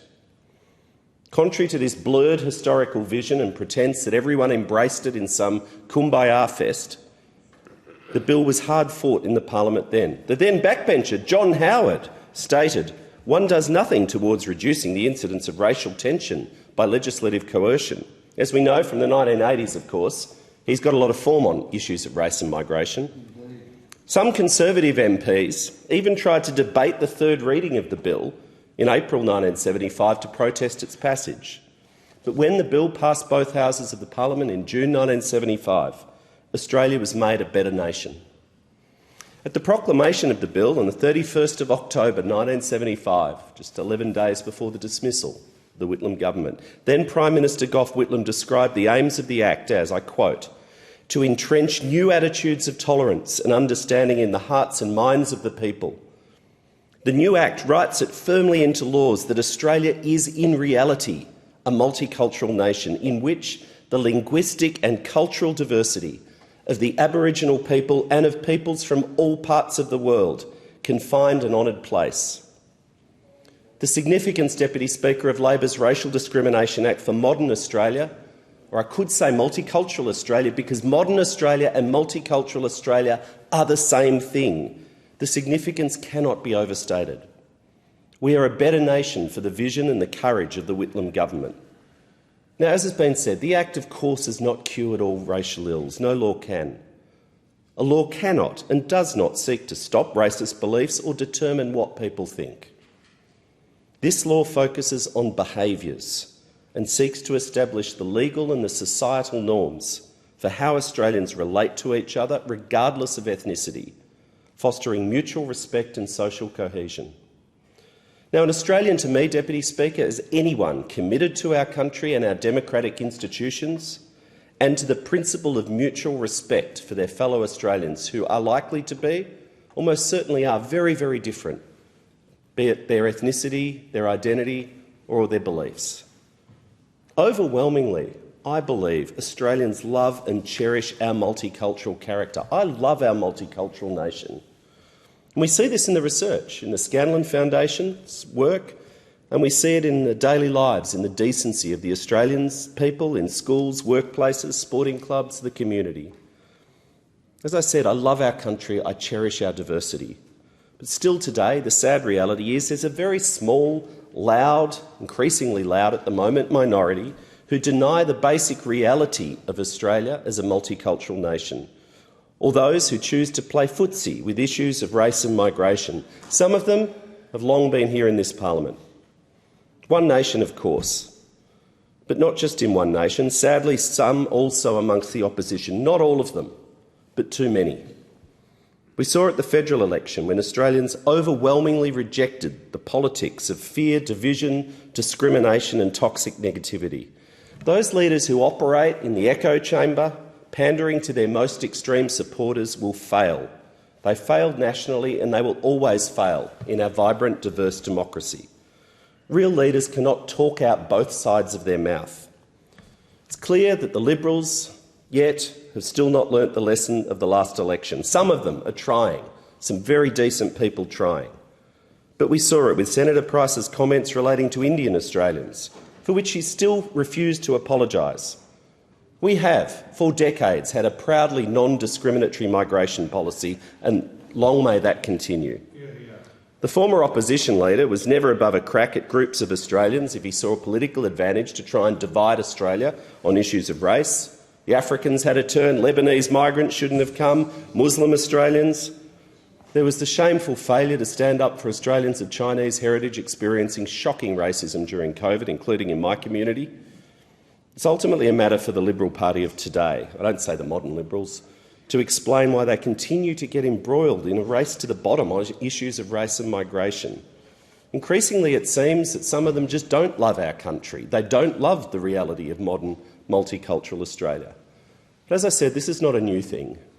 My first 12 months in Parliament back in 2016, bright-eyed and bushy-tailed, ideas, things I wanted to do, I was stunned to discover on arrival in Canberra that the then government's main legislative priority, poor old Malcolm Turnbull had been dragged to the right, the IPA brigade had come in. The main legislative priority, here he is, was to weaken the Racial Discrimination Act, to water down the protections of Section 18C. That might have been a great fun debate to have in Canberra, but the lesson I learnt then, Deputy Speaker, was that leadership matters. The tone, the words, the propositions that political leaders put forward into the country impact daily life in the suburbs and communities. I saw it in my community, because while that debate was raging, we saw a spike in public racism. We saw people abused on the bus, we saw hijabs ripped off, we saw turbans ripped off, because of the debate, as they said, the right to be a bigot. I was incredibly proud of the thousands of people that we stood in front of when Labor stood with modern Australia, multicultural Australia, in the Springvale Town Hall and right across the nation, including the Jewish community, most loudly and proudly, to stop the Liberals' attempts to weaken this law that today they say they love. I'm glad we did. It's strange how the Shadow Attorney-General this morning, of course, forgot to mention amongst his fine prose his steadfast advocacy to weaken the Racial Discrimination Act, the very law he claimed to support today and embrace. He gave multiple speeches in 2017 arguing to repeal Section 18C and the protections against racist hate speech. I wonder if that remains his view. I wonder how many other Liberals will have the courage to come in here today to speak on the debate and state what they really think. I haven't seen anyone on the speaking list. Maybe the member for Goldstein's here to speak.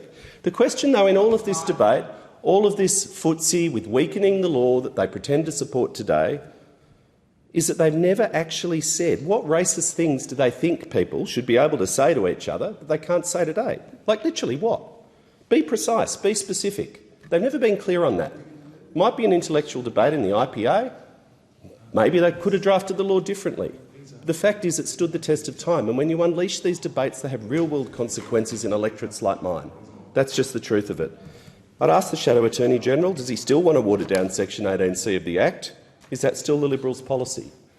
I'd also observe the sad irony. If the Liberals had their way in 2017, then the protections of Section 18C would not have been available to the Jewish community, who brought a complaint with the AHRC in 2024 rightly calling out racist, anti-Semitic hate preaching.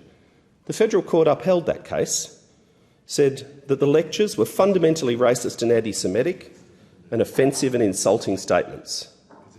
This law would also not have been there to call out Senator Hanson's disgusting racist remarks against a fellow senator, telling her, quote, to piss off back to Pakistan. Clearly a racist attack, as the Federal Court found. This 50th anniversary would be a great time for the Liberal Party of today to apologise for their carry-on and sustained attempts to weaken Australia's Racial Discrimination Act and promise never to try this again. I'll close on this. Being diverse is not the same thing as being a successful multicultural country. We can all think of countries that are diverse that are not successful and not cohesive. Success requires legal foundations and norms, which this Act provides, amongst others. It requires investment, particularly to help people new to Australia to settle in and build their lives and build the nation, but it also requires leadership. It requires political leadership, it requires faith leadership, it requires leaders from business community, from sporting clubs, but perhaps most importantly, day in, day out, the contribution of thousands of community leaders in multicultural communities who stand up for their communities, who speak up for these norms, and the overwhelming number of decent Australians who support our multicultural character. Thank you, Deputy Speaker. Are there any further statements? There being no further statements, I will move to the next item of government business and call the clerk. Government Business Order of the Day number 1, Defence Amendment Parliamentary Joint Committee on Defence Bill 2025, resumption of debate on the second reading and on the amendment moved by the member for Hume. The original question was that this bill now be read a second time. To this, the honourable member for Hume has moved an amendment that all words after that be omitted with a view to substituting other words. The question, therefore, is that that amendment be agreed to, and I call the member for Solomon. Thanks, Deputy Speaker. I rise to speak in strong support of the Defence Amendment Parliamentary Joint Committee on Defence Bill 2025. I do so mindful of the gravity of decisions that we entrust to our defence organisation and the Australian Defence Force, and respectful of the responsibility the Parliament bears to provide both oversight and confidence on behalf of the Australian people. A democracy must balance transparency and secrecy, and it must, of course, provide information security. Now, some of the contributions yesterday went to the genesis of the idea of this Parliamentary Joint Committee on Defence, and of course success has many fathers. There were many names mentioned yesterday, but I want to acknowledge all of those who worked in a bipartisan way to get this idea of a Parliamentary Joint Committee on Defence to where we are today, and in a hope that bipartisan action, which has characterised the Intelligence and Security Committee, continues on into this Committee on Defence. In a Westminster-style democracy such as ours, one of the foundational principles is that those who wield power must also be subject to scrutiny and accountability. As the government's second reading speech on the predecessor bill noted, and I quote, "The Parliament plays a crucial role by scrutinising and debating the decisions of executive government and the implementation of them by departments and agencies." End quote. At the same time, the very nature of defence work demands that certain information remains protected. Operational details, intelligence methods, capability vulnerabilities and the like. These cannot always be publicly aired for good reasons. The explanatory memorandum tells us that the existing oversight and accountability mechanisms for the defence portfolio were found to be, and I quote, inadequate in balancing accountability and transparency and national security considerations, end quote. And that was in the inquiry of the Joint Standing Committee on Foreign Affairs, Defence and Trade. This Standing Committee called for the implementation of a new joint statutory committee to request and receive classified information and briefings. Thus, our challenge now, to strike the right balance between transparency, oversight, accountability and secrecy, sensitivity and security. This bill addresses that challenge. Our federal Labor government takes both transparency and security seriously, and we've done the work to draft legislation to achieve that balance between these two competing demands. We must adopt a methodological, census-based, non-partisan, deliberative process for the mature and responsible management of defence matters. It is not enough for defence decisions to be made in haste. Do not make hasty decisions, nor behind closed doors alone. In a democracy, prudent defence decision-making must be conducted in a deliberative, orderly and methodical way, supporting multi-partisanship, bipartisan confidence and sound parliamentary oversight. This bill legislates for the establishment of a joint statutory committee, the new committee, a Parliamentary Joint Committee on Defence, to review, monitor and report on the administration, operations and expenditure of defence agencies. And in doing so, it draws explicit model from the proven arrangements of the Parliamentary Joint Committee on Intelligence and Security, PJCIS, under the Intelligence Services Act 2001, and I referred to that Act earlier, and the strong convention of bipartisan operation within that bill and within that committee. This bill stipulates that the Defence Committee will consist of up to 13 members drawn from both houses, government and non-government, and the appointments will be made by the Prime Minister in consultation with the Leader of the Opposition. In short, this is not a cosmetic tweak, it is significant institutional reform to embed multi-partisan parliamentary oversight of defence capability, strategy and operations. In a democracy, there exists a social contract between the people and their defenders. And in this bill, of course, we're talking about the Australian Defence Organisation and the ADF. At the heart of this reform is what I believe is the deeper principle of democracy, the social contract between our guardians and defenders and the people and nation that they defend.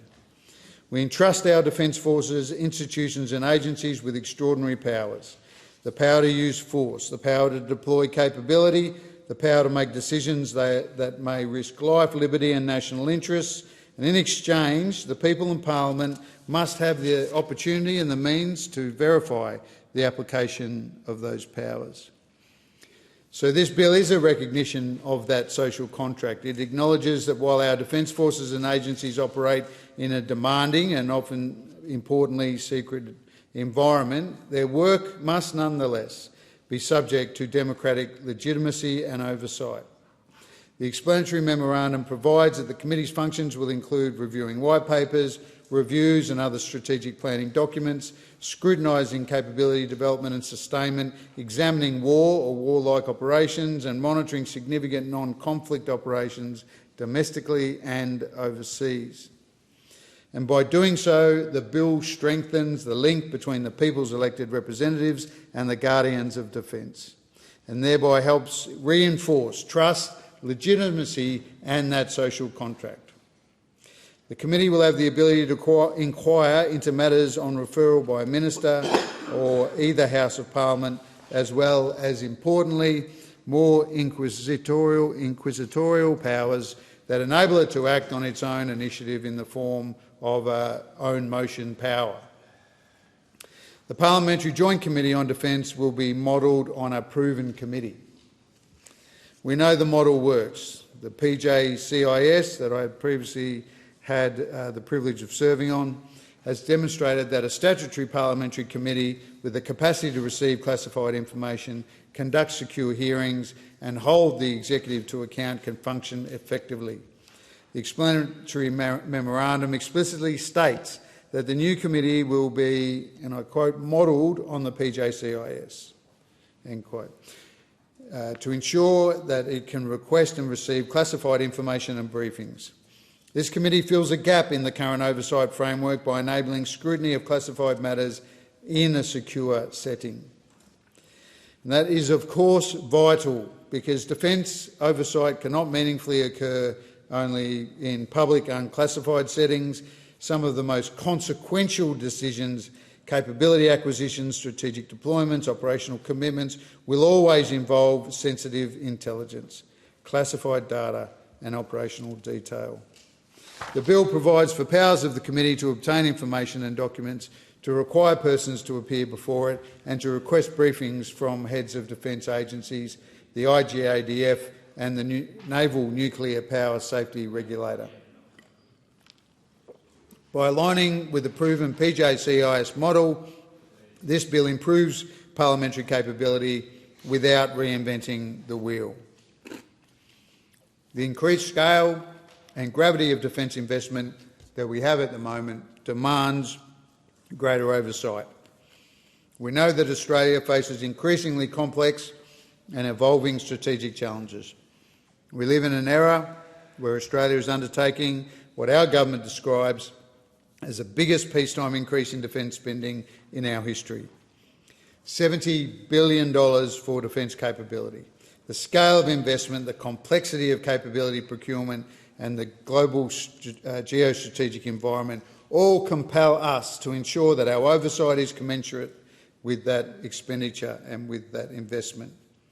As one commentator stated, and I quote, "Some of the gravest matters and the decisions to commit our service persons to conflict," end quote.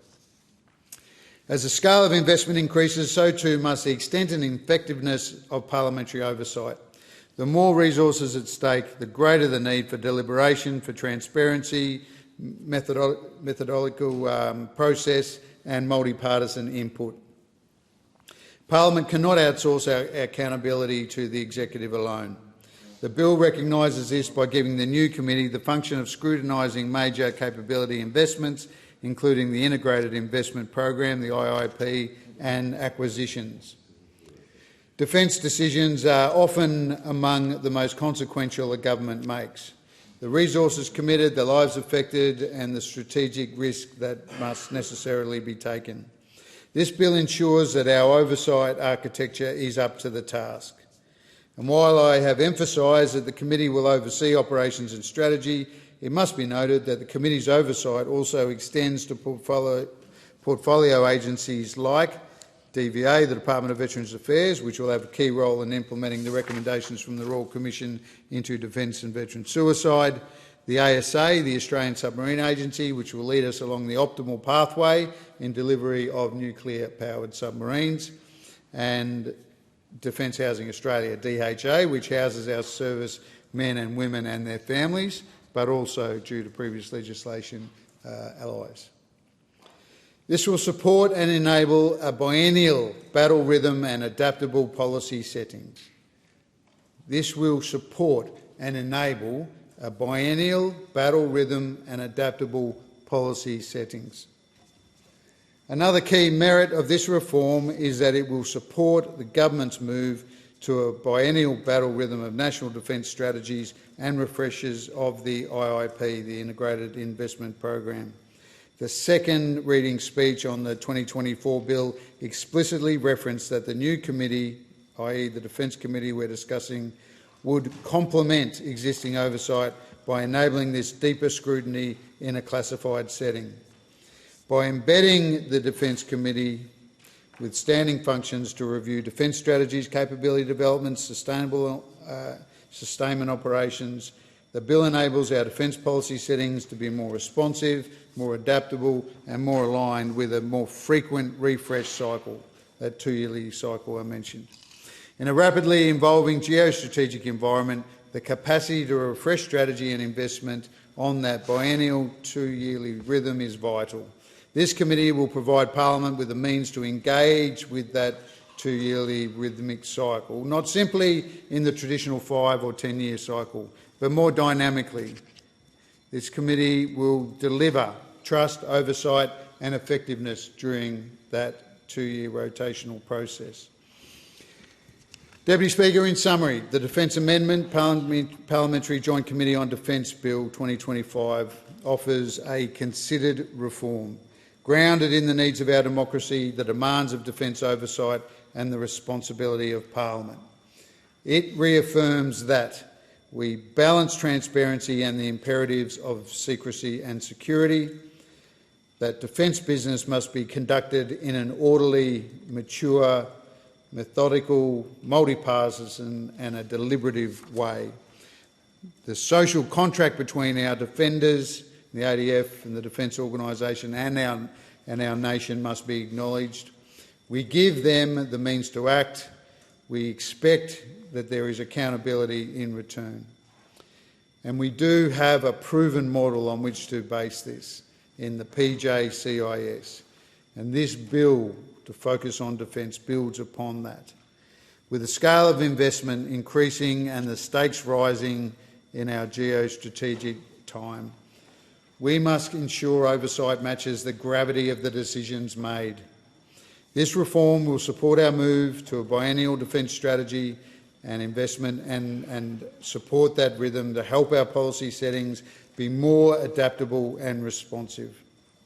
Deputy Speaker, I encourage all members to support this bill. In doing so, they'll be strengthening the connective tissue between our Parliament, the Defence of Australia, the ADF and the Australian people.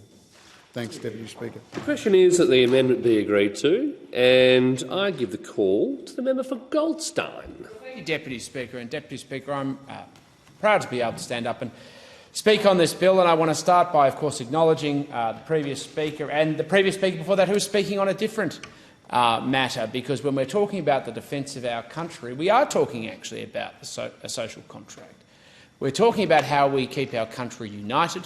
We're talking about how we keep our country focused and how we lean into the future to make sure that every Australian feels a sense of investment about the future of our nation, an equal sense of confidence about who we are as a people, and that everyone feels an equal share of responsibility in whatever capacity it is to be able to stand up for the future of our country.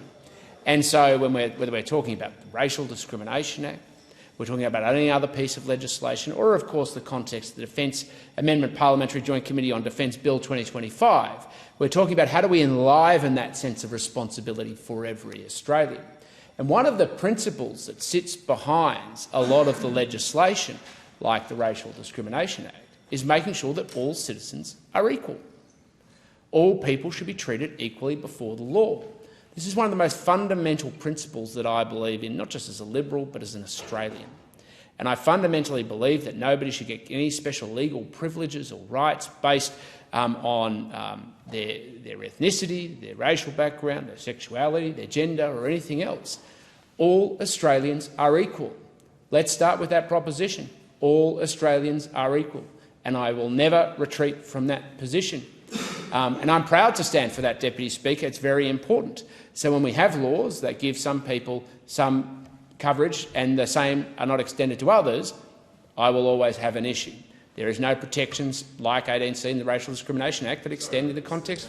Order. Is the member seeking to ask a question? Well, on relevance, the member was in the chamber. Sorry, resume your seat. Resume your seat.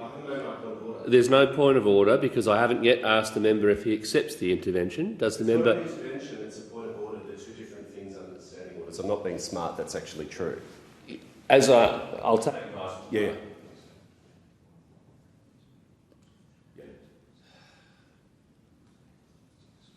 Yep. Okay. So I'll hear the point of order.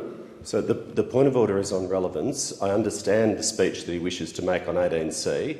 But he was in the chamber and chose not to speak on the previous motion. I'm sure we could reschedule it if he wants a chance to speak on that, but I suggest he speaks to the bill. So there is no point of order. The member explicitly made reference to the title of the bill in the first 50 seconds of his contribution. I'm sure in the remaining 12 minutes and 45 seconds of this contribution we will of course be hearing a lot about the relevance of the Defence Amendment Bill, and with that the member for Goldstein has the call. Thank you, Deputy Speaker, and I'd like to thank the member for Bruce as well, because the social contract goes to the heart of how we defend our country. Whether every Australian feels an equal investment because they have equal rights and responsibilities. That was exactly what the former member who was speaking on this bill was enunciating, and I didn't seek, and the member for Bruce didn't seek to interrupt him when he was making this point, and I'm quite happy to do so as well. So I simply say, I believe that every Australian should have equal rights, and when we have other pieces of legislation which give different laws and different contexts, we believe that all people should have equal rights, and I will not resolve from that debate. So if special rights or special legal parameters are given to one section of the community, I believe it should be extended, because if we don't, then how can every person have an equal investment in our community sufficient that everybody can have an equal interest in defending the future of Australia? It's a principle of equality. It's one I believe in very deeply. I fundamentally believe in equality for all citizens, Deputy Speaker, because it goes to the heart of whether people feel an equal investment to defend the country, among other things. So I understand this is a foreign concept to the member for Bruce, but it actually is central to our governing philosophy and actually what makes this country very important, because we've seen too many times in previous debates where, unfortunately, the Labor Party has not risen to this occasion, from whether people have the equal right to be able to get married all the way through to, of course, other debates. But when we come to this piece of legislation, Deputy Speaker, we're seeking to continue to enliven it because we also have a responsibility to make sure there is proper governance and oversight of how public money is spent. And having served on the Parliamentary Joint Committee on Intelligence and Security and looked at the challenges of oversight of our intelligence agencies, and often dealing with the issues of security, secrecy, the national interest, it remains of absolute importance that whatever agency sits within the artifice of government, it has parliamentary oversight, because that's central to whether the public has confidence in the parliament itself in terms of making sure there's proper and bureaucratic oversight, but in addition to that they have confidence in the political process and the institutions of this building. And of course, in the intelligence security space, it has been of paramount importance that the PJCS does its work, particularly when there's topics or issues that can't be discussed in the public square. But we cannot let our intelligence agencies off without any oversight or accountability. And the PJCIS, broadly speaking, does that well in a relatively bipartisan way, but also, of course, to do things like have closed hearings, receive information as is appropriate. Of course, the same is also now emerging as one of the most critical issues in defence. The volume of defence expenditure, whether it's set by the coalition or by a Labor government or any other future government of any other stripe.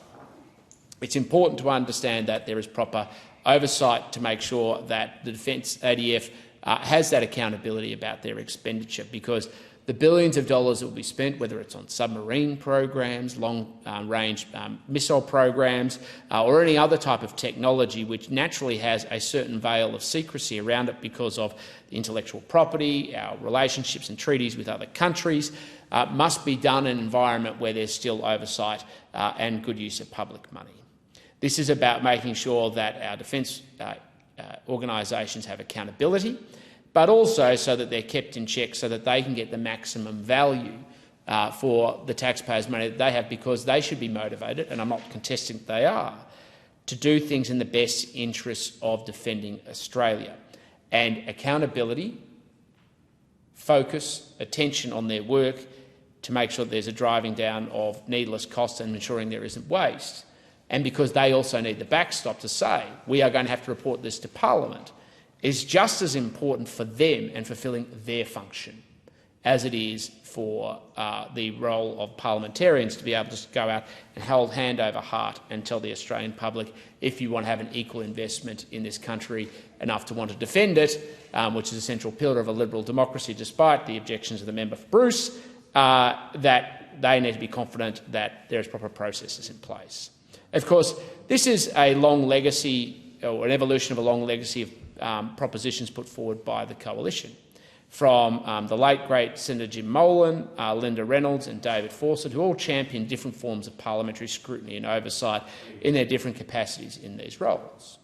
And that's important. As Jim Molan said in the 2018 Joint Committee on Foreign Affairs, Defence and Trade report, contestability and consensus, a bipartisan approach to more effective parliamentary engagement with defence.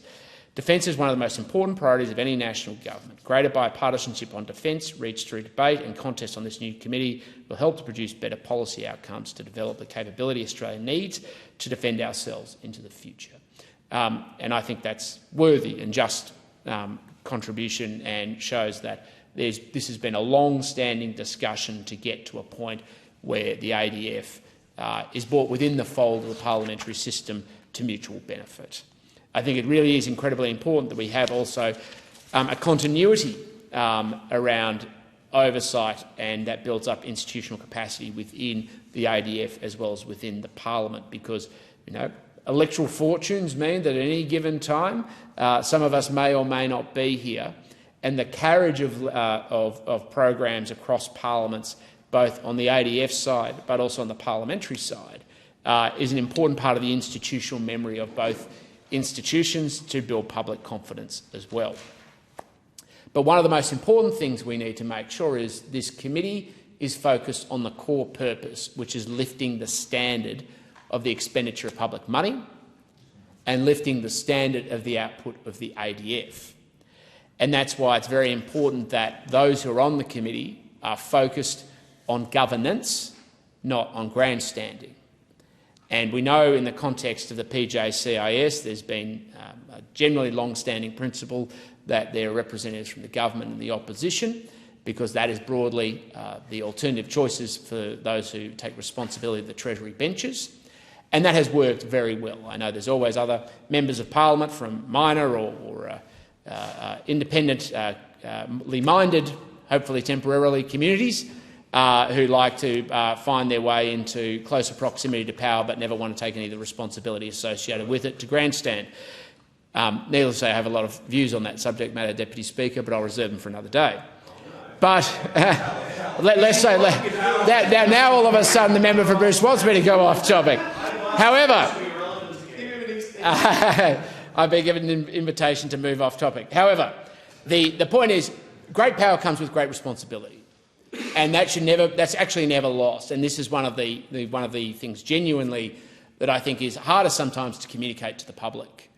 That for whatever the limitations of the parties of government, we actually understand and have our own institutional structures in place, even when we don't always agree with what we have on each side, to govern the country when our time or responsibility comes, so if it is given to us by the good stewardship and judgment of the Australian people. It doesn't mean, of course, that we always sanction what each other does, whereas when individuals come along or minor parties come along whose primary objective is to draw attention to themselves or to justify their relevance or conservation in office, because that's all ultimately they can do, that doesn't exist because they don't have the institutional memory, the collective wisdom and the input and the feedback loops necessary. And so there is a proportion of, let's say, rights without responsibilities that takes over. And that's why I think these committees actually do have a responsibility between the opposition and the government to be measured, to focus on people who are going to take those great leaps of responsibility in higher office, and that it makes logical sense to have people from the alternative parties of government. And, of course, if any crossbenchers wish to become part of future governments, they have that choice in the future. So I do see this as a fundamental test. So we shouldn't be having people who, on issues like national defence, don't sign up to the belief that Australia should have a defence force that, if necessary, has to act in Australia's national interest in sometimes a capacity which is sometimes challenging to project. We need to be very clear-eyed about what Australia's national interest is, and that some of us accept office because we pursue responsibility, and sometimes that's responsibility we don't want to exercise but must in the interests of our country and for its long-term conservation, even if it comes at personal cost. And again, I come back to it, that is what I think a lot of the people in this parliament do actually seek to do, and unfortunately in previous parliaments have been called to do. It is actually one of the most challenging things about this office from different times, is coming to terms with the fact that we may be going into the most we are in the most dangerous time since the Second World War for Australia.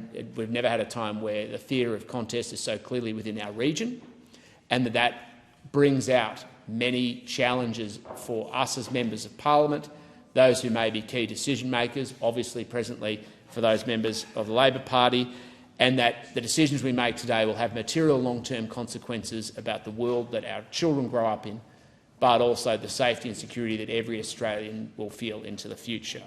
So we have to be clear-eyed and mindful. We need to make sure the defence is investing in the technology that we need for tomorrow. We have to make sure we have the technology working with our allies for this nation to be able to stand on its own 2 feet. That means a component of sovereign capability, missiles, drones, cyber and undersea systems, and of course sustain our domestic capacity here, as well as building out the capacity sometimes of our allies and working through it. But it's also about understanding the broader strategic context in which we operate. Some of our competitors in the region internationally operate increasingly in grey zone activity, where they're not in either a permanent state of peace nor conflict. This is one of the greatest challenges because the traditional way that we think of strategic rivalry is that we're in a state of war or peace, but increasingly through cyber conflict and other nefarious forms of activity, we have certain nations and non-state actors who seek to actively engage in methods of undermining and assault on our national institutions, take financial institutions, payment systems, technology, infrastructure, as we've passed national security laws around securing institutions, and that we need to make sure we get best value for buck because our resources are increasingly going to be stretched as we are required to engage further and further in having a security premium as a country. Of course, having oversight of particularly large programs like AUKUS is going to be an important part of our country's long-term capacity to be able to defend itself, and also, more importantly, to integrate ourselves with our allies as is appropriate. So whatever the issue is, we need parliamentarians who are holding the ADF accountable. We need to make sure we're building up our own institutional capacity to do that, but the ADF needs to be doing it in sync with us, because the future security of this country is of paramount importance for this parliament. It must be for parliaments to come, and the role of this committee is to make sure there's a permanent state of affairs. I thank the member. The question is that the amendment be agreed to, and I call the Assistant Minister. Thank you, Deputy Speaker. I'll put on my record that I agree with bits of the previous speaker, and I thank him for bits of that contribution.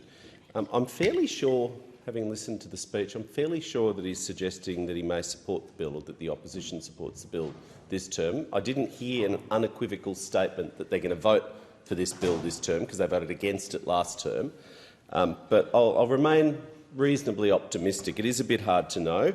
You missed the point of order on relevance. I did invite him to take a detour into irrelevance when he wanted to have an extended go at the crossbench, because I thought that might be nice to have on the record for you, Deputy Speaker. But there were some useful bits in the second half you could agree with. I would say that's a third speech from the member who just spoke, member for Goldstein, in the last 2 days that I've endured. And it does seem, now we're a few months into this parliament, that we're seeing a pattern here where he wants to speak on everything as part of his ongoing leadership campaign. So I would suggest that he provides a little more structure and purpose to the contributions. It might stand him in better stead, because the first 6 minutes yesterday, as today, as the day before, were completely irrelevant.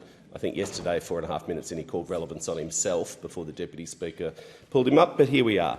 Look, I spoke very strongly in support of this bill in July 24, and I do so again today. It's something that's very dear to my heart because I did the work when I was chair of the Defence Committee to put this forward, but it builds, as I will acknowledge in a moment, on a legacy of many coalition members, Senator Fawcett, the late Senator Molan, Senator Reynolds, who have advocated for this reform. The poor irony for poor Senator Reynolds, of course, was that as chair of the subcommittee she advocated for the reform, then they made her Defence Minister, and then she wasn't allowed to implement her own bill because the government wouldn't actually support it. But anyway, here we are. There is a clear and urgent need for this, and it should have passed the last parliament. We ended up in a very weird set of circumstances where the then Shadow Minister, who was strongly in favour, I read the quotes where he was in favour into the Hansard when I last spoke on the bill last term. In media interviews, and to his credit, it was a principled view and a well-articulated view, but he was strongly in favour. He got rolled at the last minute in the Shadow Cabinet when the then leader, Peter Dutton, ambushed him. It was pretty shocking. I mean, it's a matter of public record now, in the entrails of the campaign, and, Peter Dutton also seemed to have criticised the member for Canning for not doing the work as the Shadow Minister for Defence. But anyway, that's their civil war that's ongoing in the bin fire that is the opposition. But I really paid tribute to those who've advocated in a principled way for this reform to have a standalone Parliamentary Joint Committee on Defence, a statutory Joint Committee on Defence. The then Shadow Minister for Defence then got appointed Shadow Minister for Home Affairs. Now he's the immediate past previous Shadow Minister for Home Affairs, if you don't count the interim Shadow Minister for Home Affairs, who was in the job for a week or two during Senate estimates after the member for Canning quit. He cut and run from his post just before Senate estimates, and he now makes car fetish videos. But anyway, perhaps he'll return to greater things one day. The committee here is modelled on the long-standing Parliamentary Joint Committee for Intelligence and Security, which has stood the test of time. This is a really important thing, and I'll draw the analogy. The PJCIS, I served on that committee for some years, has been critical to build the social licence for intelligence agencies, but also to enhance the Parliament's ability to do its job. Inherently, necessarily, most of the work in the intelligence agencies is classified. That's the nature of their work. But it is still important in a parliamentary democracy that parliamentarians, not just the executive, that parliamentarians can do two critical things. One, that they can hold executive government to account for their use and control of these agencies. The same parallel operates with defence. But secondly, that we have appropriate forums in the parliament to interrogate and hold the agencies to account. The parliament's role, of course, as we know, is distinct from the executive. And having served on that committee, I think it does well. There's an inherent tension in the security domain in particular, a little bit in defence, but not so much. But there's this inherent tension in a liberal democracy between our collective security as a society and notions of individual liberty. And when the parliament considers national security laws, in my view, that's actually the tension, the eternal tension which we're reconciling and making judgments on. If the security agencies have more powers that can be used covertly, that does impinge on individual liberty. If they have less powers, it can diminish our collective security. And the ability of parliamentarians to interrogate legislation, to understand the need for it, to see the classified intelligence through the PJCIS has been well established.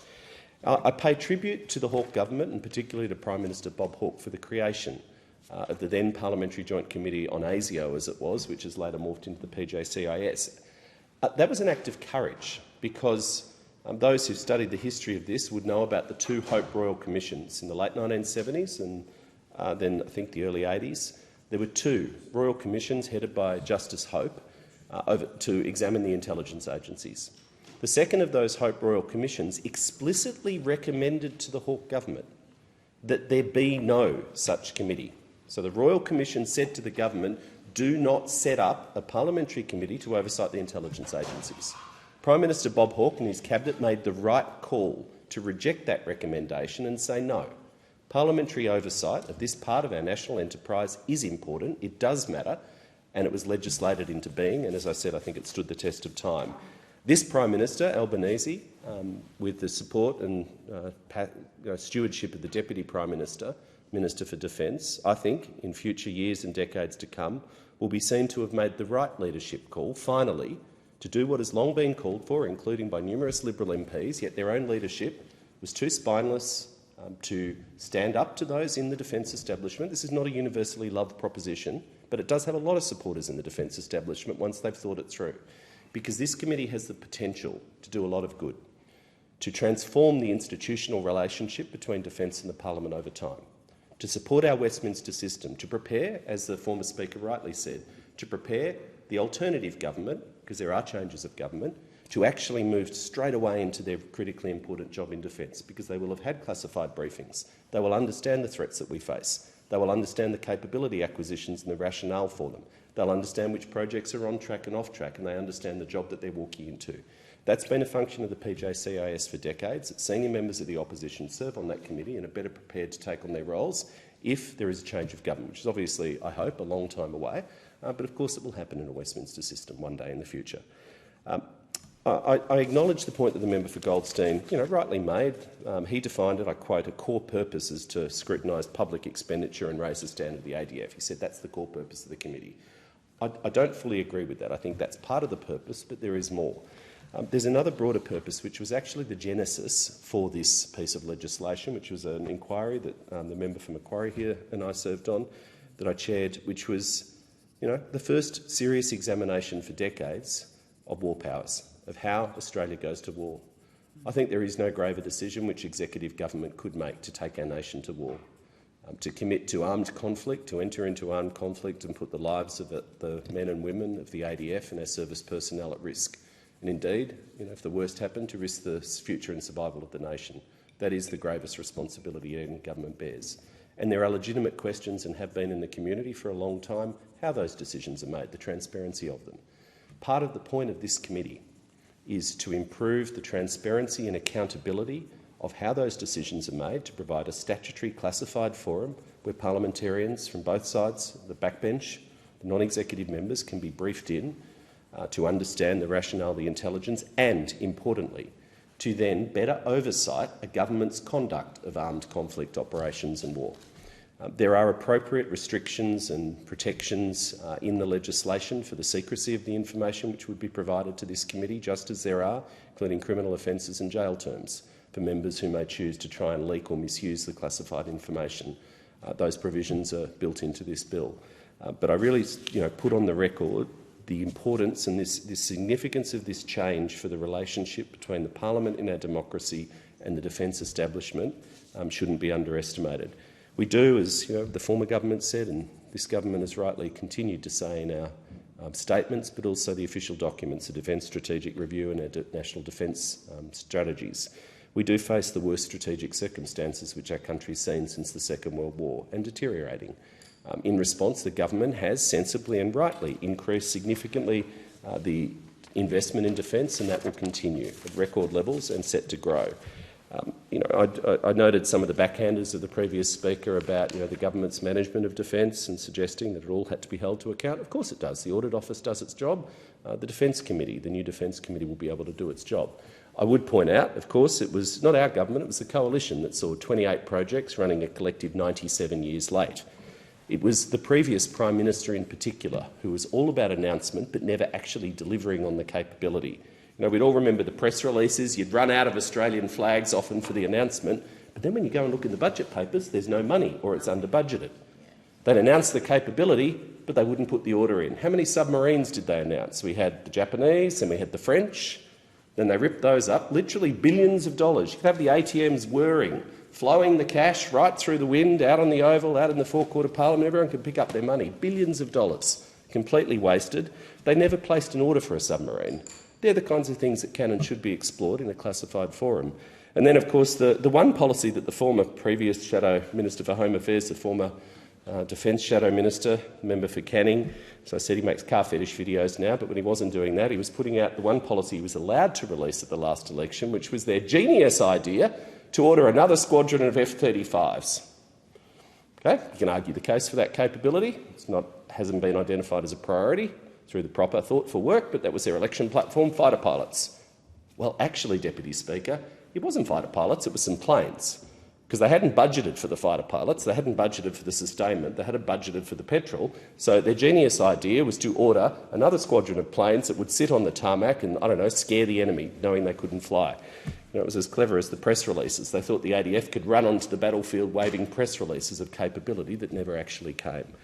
I'm just going to finish on the sticking point, if you like, that the hand grenade that was thrown in at the last minute by the Leader of the Opposition to the Shadow Minister for Defence's aspirations to support this bill last term, which was their venal political outrage that their political enemies on the crossbench could ever be appointed to such a thing as the Statutory Committee of Defence.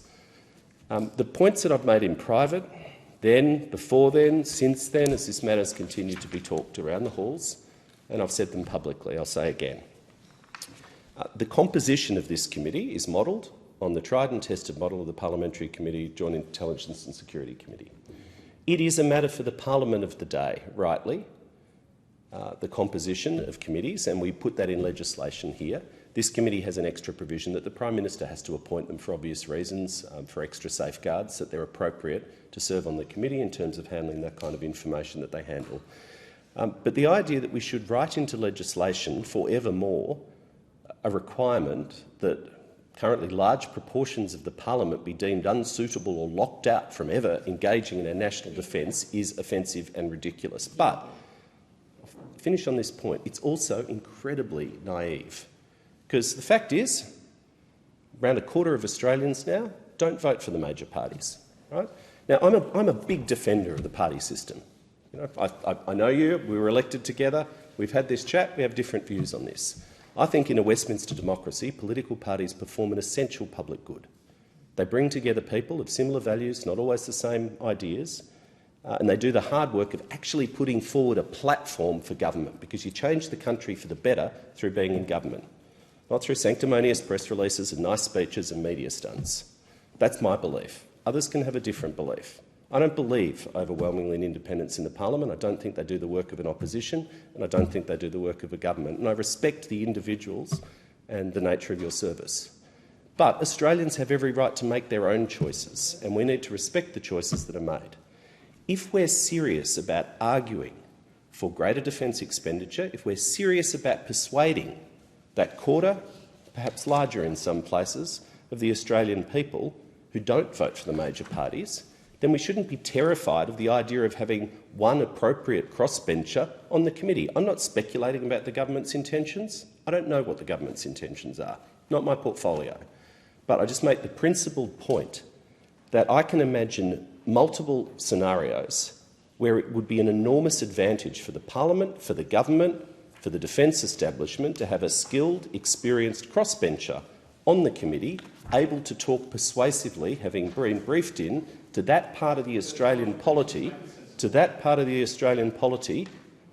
to speak up for the need for defence or a contingency or an armed conflict. Because those things do and can and will divide societies in the future. I just think the idea that was put forward and that still played footsie again with some in the opposition, that somehow their political enemies have to be locked out, I just think it's actually not good for our national defence and it's not respectful of our parliamentary democracy. So I make those points on a very principled basis. You know, I believe in parties of government. That's where I choose to put my energy. But the idea that it should be rejected again for the same reason is just frankly ridiculous. Thank you, Deputy Speaker. I thank the member. The question is that the amendment be agreed to. I call the member for Curtin. Thank you, Deputy Speaker. Well, the government's Defence Amendment Parliamentary Joint Committee on Defence Bill 25 is a welcome step towards meaningful parliamentary oversight of our defence. But unless the committee guarantees crossbench representation, it risks becoming an echo chamber rather than an opportunity for scrutiny and oversight. Defence decisions are among the most consequential decisions we make. They shape our security, our economy and our sovereignty for decades. And when stakes are that high, Australians expect rigorous scrutiny. They expect evidence-based decision-making and clear accountability. But often, when it comes to defence, we see the major parties unwilling to probe and much more likely to go along with the other side without asking questions. Why? Because no one wants to be labelled weak on defence. This bipartisan alignment minimises sensible debate. And AUKUS is a case in point, a multi-decade $300 billion undertaking that will define our defence strategy for decades to come. And that kind of commitment deserves rigorous testing of assumptions, trade-offs and alternatives, not silence. AUKUS may well be the best defence strategy for Australia to pursue, but the only way we can test those assumptions is through investigation and oversight.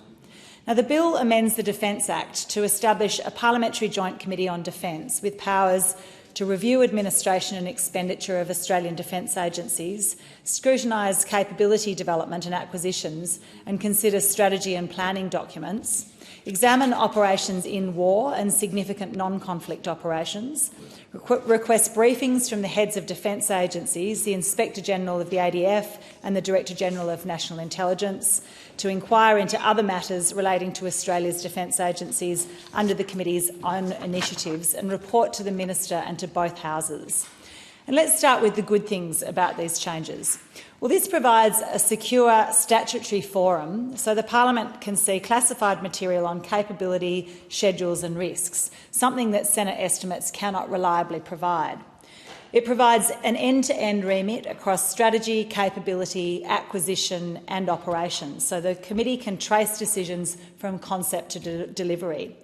It provides continuity across parliaments for multi-decade programs like AUKUS and shipbuilding, with safeguards against inappropriate disclosure.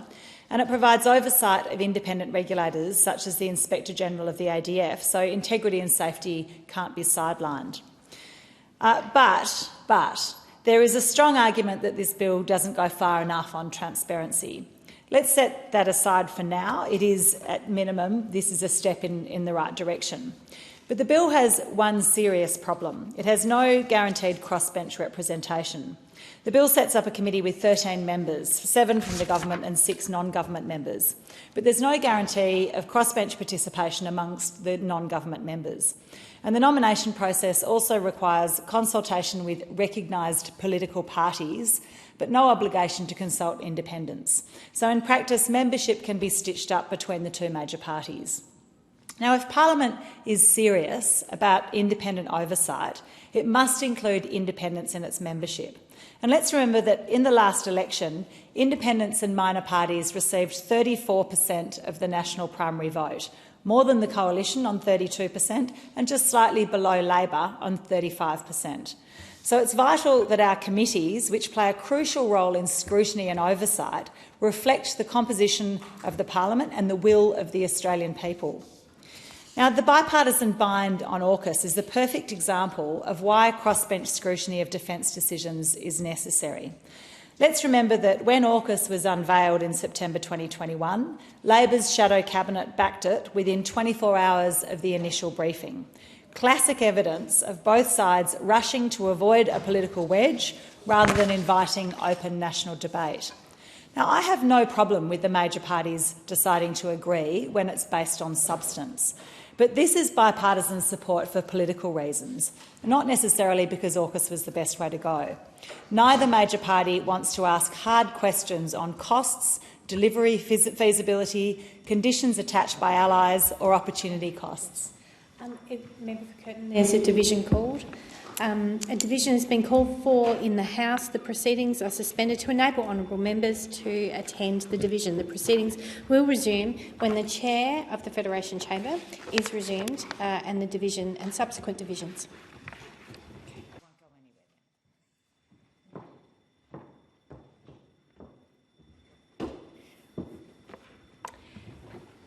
And the member for Curtin, in continuation.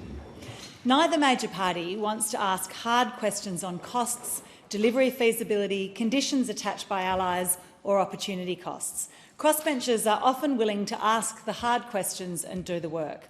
Now, AUKUS may well be a good thing, but to build public trust, rigorous review is needed. Your average citizen doesn't want or need to know everything about our defence strategy, but they do want and need to know that people acting in the public interest have made the best decisions they can based on the best information available, the right people making the right decisions for the right reasons. And they need to know that people who are acting for them, not for political benefit or career progression, are having a good hard look at it. The Prime Minister's recent White House meeting secured a verbal confirmation from President Trump that it's full steam ahead on AUKUS. Now, that reassurance matters. It lowers near-term sovereign risk and signals allies' resolve.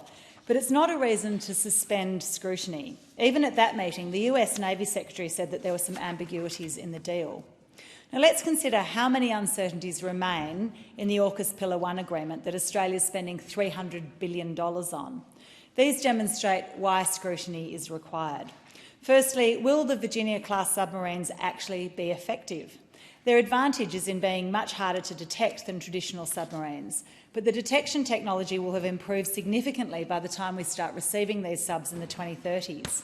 How do we know these submarines will be effective if and when they eventually arrive? Some have argued that a larger fleet of more traditional subs may be as, if not more, effective. Secondly, will the US have the capability to deliver the submarines? US Virginia-class production is below target. Independent reporting confirms actual output at about 1.2 boats per year since 2022, with a plan, not yet achieved, to lift to 2.0 and then 2.3 to cover US needs and AUKUS transfers. Now, that gap is material to our timelines. If the US doesn't meet its own capability, it doesn't have an obligation to provide us with our subs. There's a real risk that the US won't even meet its own targets, let alone build the submarines for us. Thirdly, even if the US has the capability to double its submarine production, will they deliver the subs to us? It feels really risky to have all our defence eggs in a single basket, especially when the basket is currently controlled by Donald Trump.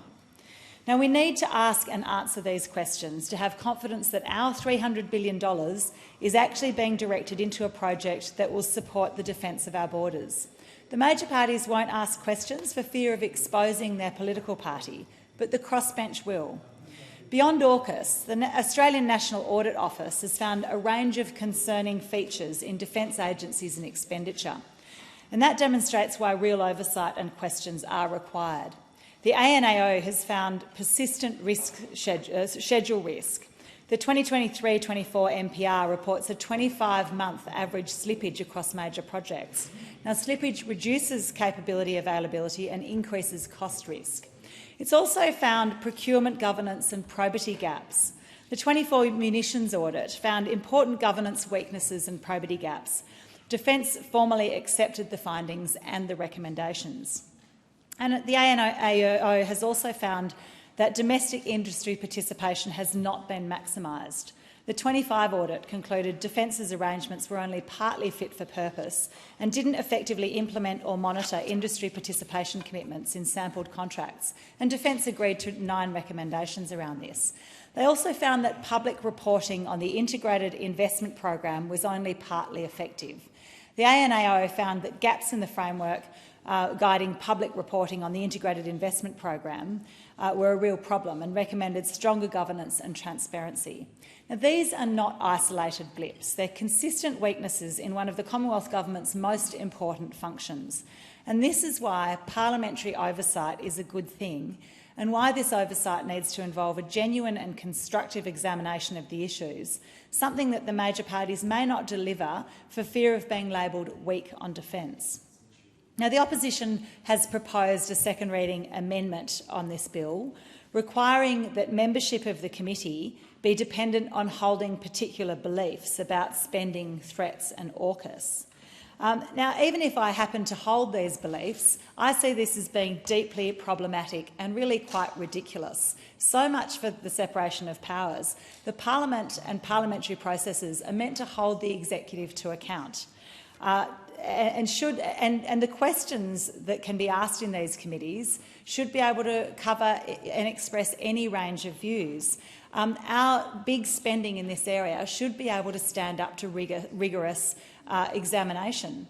So I find this deeply, deeply problematic. And this is part of broader political shenanigans that are going on in this place at the moment about committee roles. And it makes a farce of the separation of powers and the accountability checks that we are meant to have in our democracy.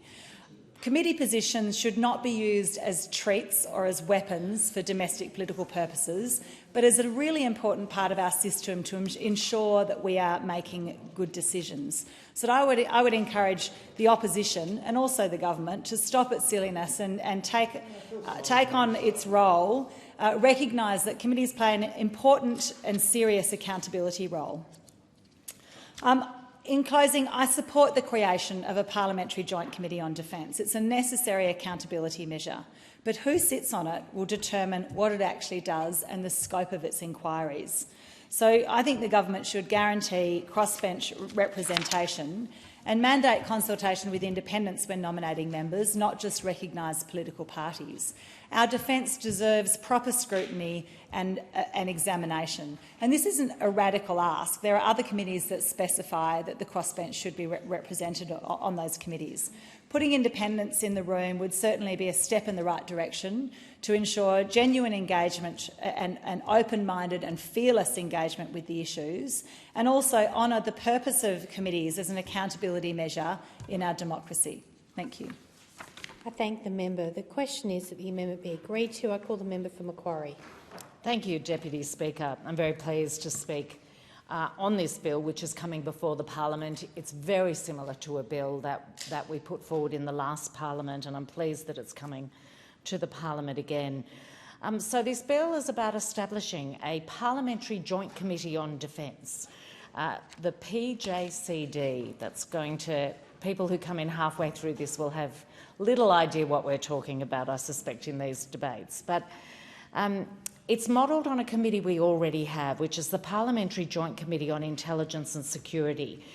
And this one will provide a mechanism for classified parliamentary oversight of defence. And I want to talk about why it's needed before I get to exactly what it is. We know that Australia faces an increasingly complex and evolving, constantly evolving strategic set of circumstances, and their challenges. The new committee, the new Parliamentary Joint Committee on Defence, will allow an enhanced transparency, an enhanced accountability, and a better oversight of defence decisions, capability development and strategic planning. And it really fills a gap in the current committee structure and oversight framework that we have by allowing scrutiny of classified matters in a really secure setting. And this is something that the Parliamentary Joint Committee on Intelligence and Security already does for those matters. And I want to go into some of the journey I've had for the government to get to this point, and it's been really worthwhile being part of the Joint Standing Committee on Foreign Affairs, Defence and Trade and the Defence Subcommittee, which did an inquiry in our last term of government into a range of matters relating to accountability and transparency, which were triggered by a desire to really look at war powers and what the processes were, how it could work differently. And as in the course of that, one of the things that became clear was that there were some gaps that could be dealt with. And I really want to pay tribute to the member for Bruce, who was the chair of that inquiry and thought very carefully about the recommendations that our committee put together as a result of the evidence that we took. So some of the things we learnt that led for us to recommend that this sort of committee be established was we looked at the existing committees that were there, the Joint Standing Committee on Foreign Affairs, Defence and Trade, and the Senate Standing Committee on Foreign Affairs, Defence and Trade, plus there was the Joint Parliamentary Committee on Intelligence and Security. And so they all have different functions, but none of those committees were specifically empowered to examine matters relating to major armed conflicts or warlike operations, and neither of the two defence portfolio-related committees were empowered or equipped to receive classified information. Instead, those committees are currently confined to examinations of the defence portfolio via inquiries or consideration of the department's annual report and, of course, Senate estimates. So that was sort of where we found ourselves. And we looked at the model that the PJCIS provides, which really is how to ensure a balance of providing oversight and accountability while maintaining appropriate controls on sensitive material.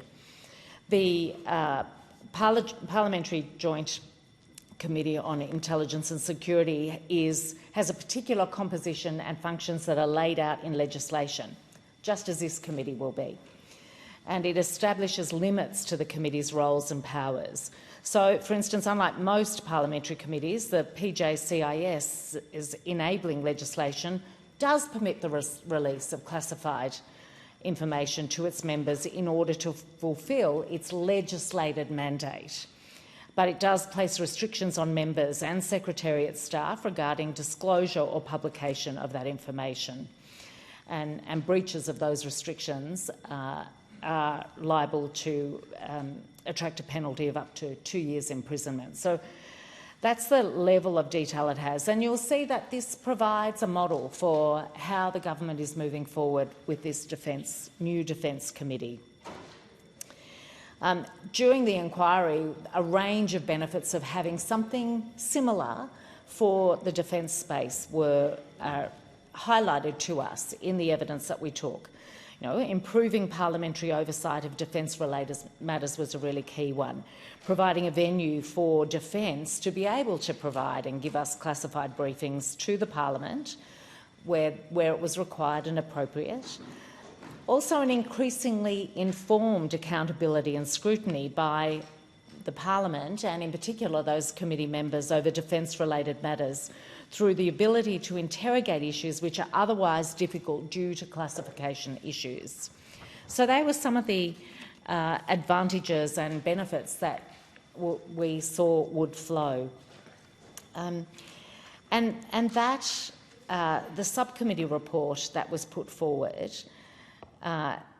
took this as a proposal and noted the importance of defence oversight by parliamentary committees. I think one of the things that we need to keep in mind is that when the community is confident that there is deep scrutiny and transparency, it actually provides a much greater support for the work that that agency or that organisation is doing. And so we see this as a really positive thing for the work, the important work that our Defence Force does. There are things already that I learn in committee that I obviously can't share with people, but give me confidence. There are things that I want to ask more about, and there's only a certain layer that we can go. So I think all round, the more transparency we have and greater accountability, greater confidence comes from that, not only from parliamentarians but from the constituents who we represent. So to look at the detail of this committee that is being put forward, and I should say that during our inquiry we absolutely recognised and respected and accepted that there is certain defence, operational, intelligence and security matters that should be classified and should have very reduced public disclosure. And I think that is also bedded into the way this committee is being designed, an absolute recognition of that for a whole lot of reasons, there are things that cannot be publicly aired. So this new committee, that we're putting forward, and I really hope that this will have the support of the parliament in this term of government, unlike the last time we put forward the proposal, really creates a committee which will oversee the Australian Defence Force, the Department of Defence, the Department of Veterans Affairs and key defence portfolio agencies, including the Australian Submarine Agency, Defence Housing Australia and the Australian War Memorial. In terms of the functions of the committee, it includes the oversight of administration and expenditure, strategy, planning, capability development and personnel, warlike or major non-conflict operations, responses to royal commissions relating to defence, and the performance of key statutory roles, including the Inspector General of the ADF and the Australian Naval Nuclear Power Safety Regulator. The committee will not have oversight on certain things, will not have oversight of intelligence agencies in the defence portfolio which already fall under the functions of the PJCIS. And I think it's important thinking about what the committee will be able to do. So what does all that mean? What will the committee be able to do? It'll be able to consider publicly released documents dealing with Australian defence strategies and planning and contingencies, such as the biennial National Defence Strategy. It will be able to scrutinise Australia's defence capability, including, and that includes acquisitions and sustainment, and on things like the Integrated Investment Program. It will be able to examine and be appraised of war or warlike operations and ongoing conflicts in the event of a decision by the executive to enter into armed conflict. And it will also be able to monitor the involvement of Australian defence agencies in significant non-conflict operations, both at home and abroad.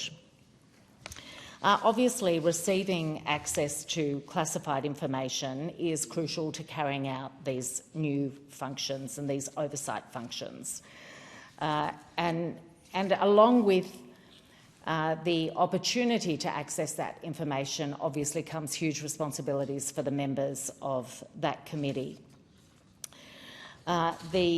Similar to the PJCIS, the Prime Minister, in consultation with the Leader of the Opposition, will appoint 13 members to the committee, and that will be 7 government members and 6 non-government members in both the House and the Senate. This gives the government the flexibility to appoint crossbenchers should it wish to do so. And that was certainly a sticking point for the opposition in the last parliament, when this legislation last came to the parliament. And I hope that they have moved on from their opposition to that, because that's what we would like to see in this bill.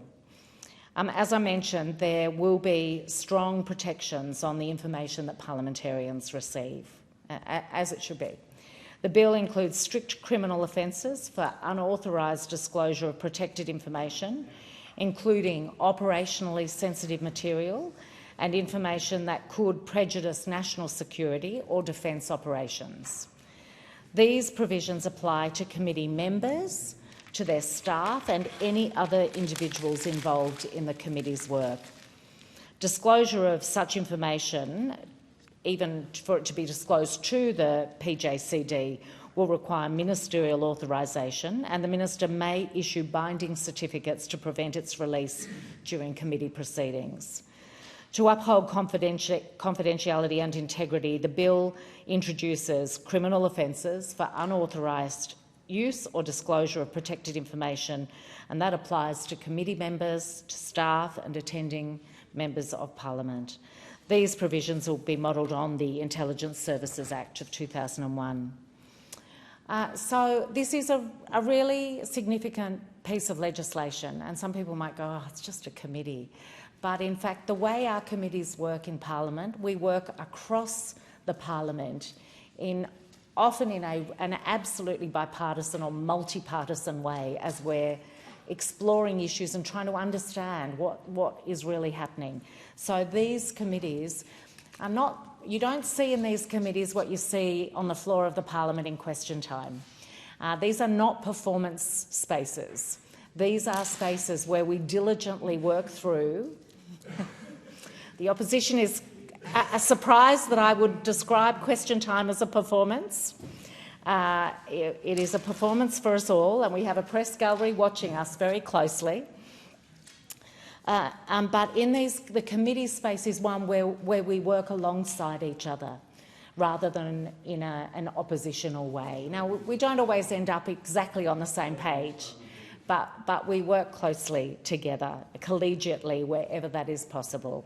And that applies equally to independents and the minor parties. So, as I say, when this bill was put forward last year, it was rejected by the Senate because of disagreement over committee membership, and we were very disappointed to see that the Liberals, who were keen to support the concept of the committee, but they chose to vote against the legislation. And I really urge them to not fall down that hole again. So, Deputy Speaker, I think this is something that will be significant. It builds on the work that Bob Hawke's government did in the 1980s. I think it came in just after I left the press gallery in Canberra back in the 1980s to oversee ASIO. So that was the first sort of version of this we had. It was then worked on in the early 2000s and became the PGCIS became what it is, closer to what it is today. And I think this is a really natural evolution that provides greater scrutiny but also greater confidence to the people of Australia that our defence organisations are transparent and accountable, and we know they're doing the very best for our communities. And at that point, I really would like to commend particularly my Richmond and Glenbrook RAF personnel and the other defence personnel who live in the electorate of Macquarie, and thank them for the work that they do every single day to keep Australians safe. I thank the member. The question is that the amendment be agreed to, and I call the member for Gippsland. Well, thank you, Deputy Speaker, and I do appreciate the opportunity to rise in relation to the Defence Amendment Parliamentary Joint Committee on Defence Bill of 2025. And in accordance with the previous Speaker, acknowledged this is a very important bill, important particularly as Australia faces the most dangerous strategic environment since the Second World War. That's an opinion which is shared by the Prime Minister and the Defence Minister and those on this side of the House. And you only need to open the newspapers on a daily basis to see reports of conflict in Ukraine, the Middle East, and also activities much closer to home, Deputy Speaker, in relation to grey zone activities in the Taiwan Strait, and also some recent events much closer to home on our own shores involving the Chinese defence activities in the Tasman Sea and circumnavigating Australia, release of flares near the P8 Poseidon, sonar activities impacting on Australian divers. I recently returned from a bipartisan delegation to Taiwan, where we were given some further insights in relation to the types of coercive activity being experienced in Taiwan from mainland China. So there's no question, Deputy Speaker, the strategic environment is uncertain, and the Coalition does support the principle of this bill to strengthen the parliamentary oversight of defence, provided that the government remains both bipartisan and serious in its intent. We are quite unique here in Australia in not having an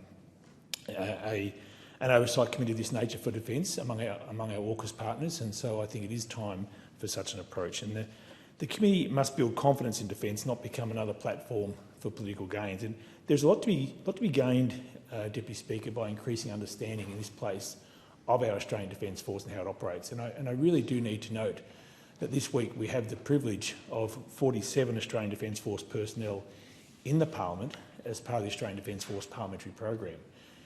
The genesis of that program, Deputy Speaker, was in 2001. It was acknowledged that there weren't many members of Parliament with direct defence experience. Coming out of World War II, members of Parliament were likely to have had served or had immediate family members who had served, but by 2001 that wasn't the case, and the decision was made to establish the Australian Defence Force parliamentary program. That program, Deputy Speaker, allows members of Parliament to spend some time embedded with our Australian Defence Force. It could be on patrol, it could be on exercises, it could be back in their base, it could be internationally. So that allowed members of Parliament to have those experiences, increase their understanding of how the Australian Defence Force works on the ground.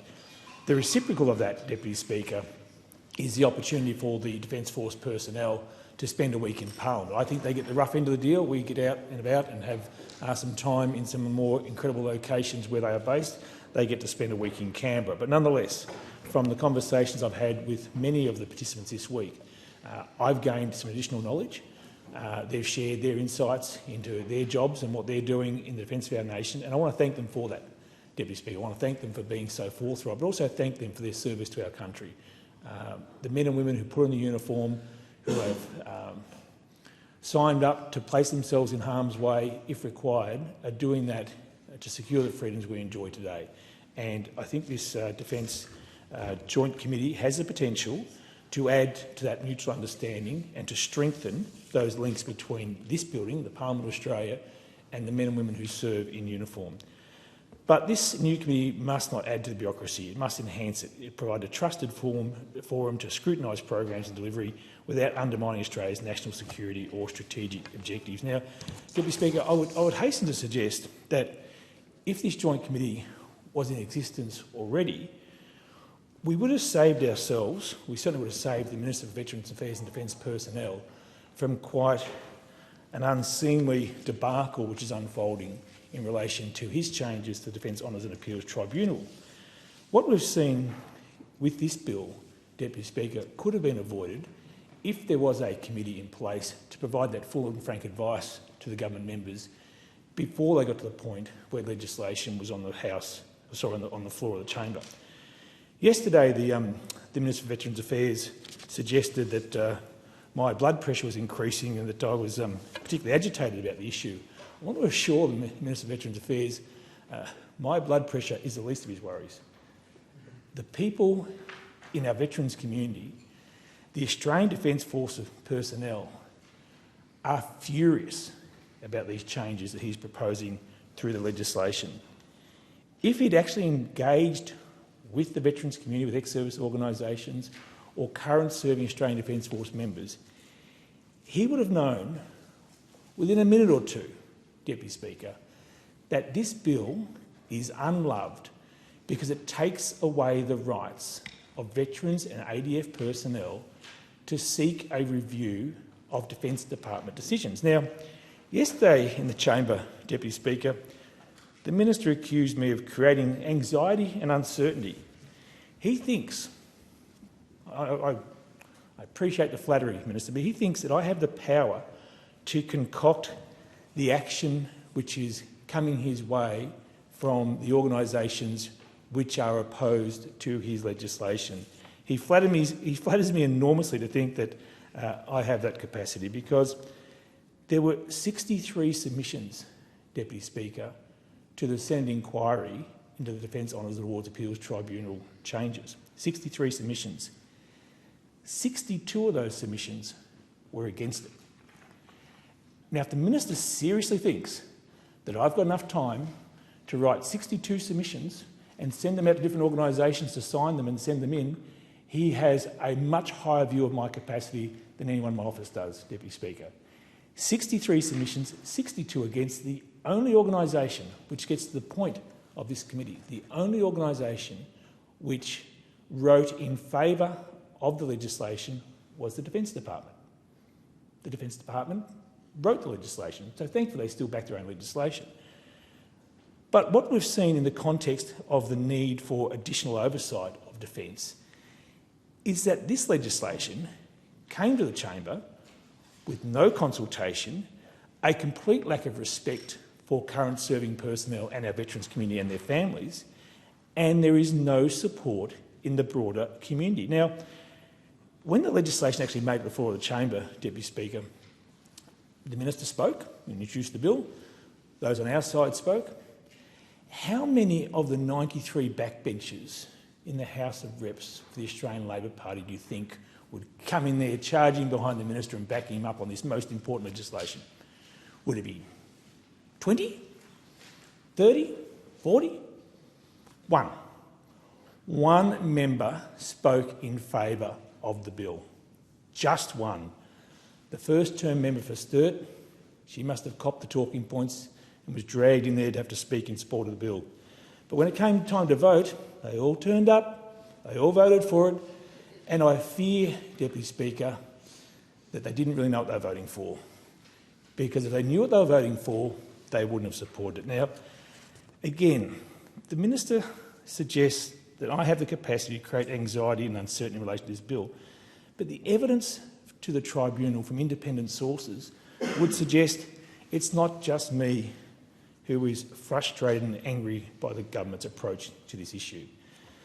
The Defence Honours and Awards Appeals Tribunal itself, the independent statutory agency established by the Gillard-Rudd governments in 2011, so established by the Labor Party, the independent tribunal submitted to the inquiry that these changes, what I quote, abolish and curtail current and significant rights of ADF members, veterans, their families and others to seek independent merits review of defence decisions.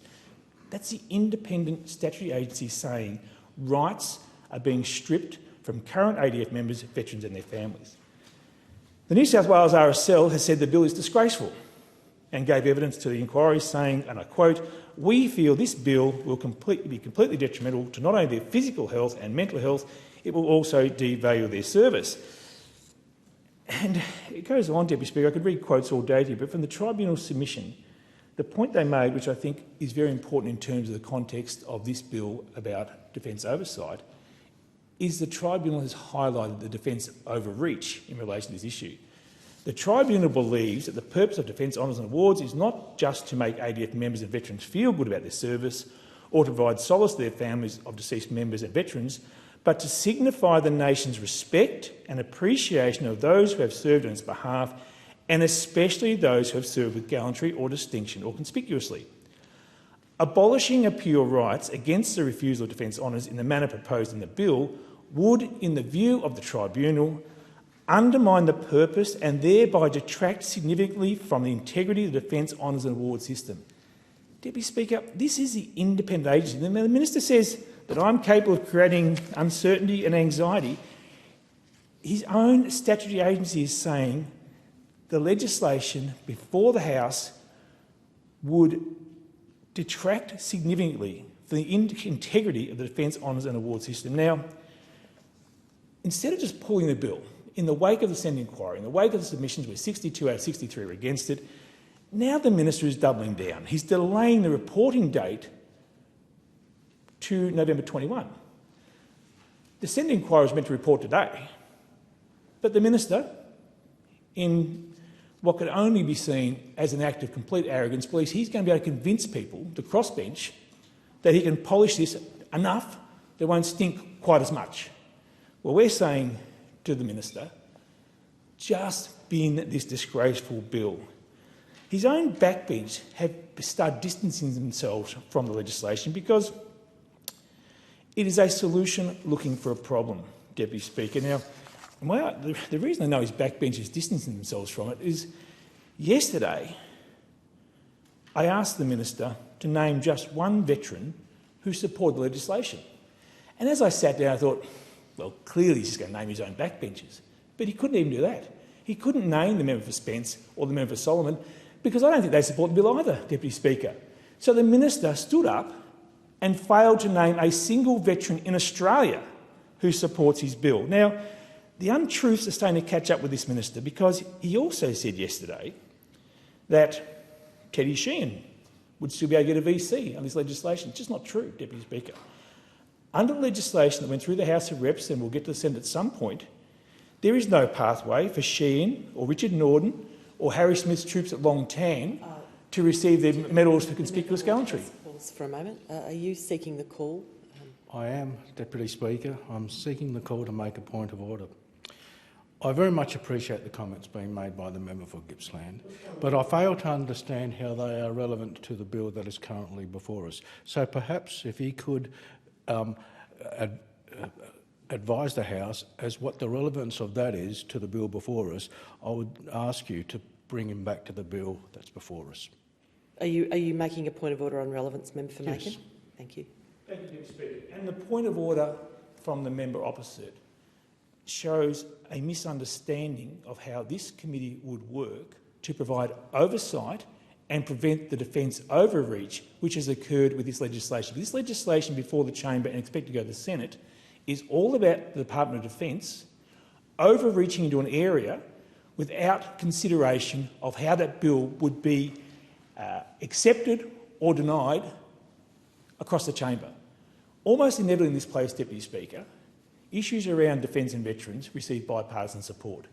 This bill is not receiving bipartisan support because it was given no consideration by the coalition before it got to the chamber. Now, if this Defence Committee was in place, we could have saved the Minister from this debacle because the Minister has to admit that there is now no pathway under his legislation for Teddy Sheehan to receive Victoria Cross, for Richard Norden to receive Victoria Cross, or for Harry Smith's troops at Long Tan to receive that individual medals for gallantry. Now, the reason there's no pathway, Deputy Speaker, is because they'd be timed out by the 20-year rule the Minister is imposing on the Honours and Awards Appeals Tribunal for reviewable actions.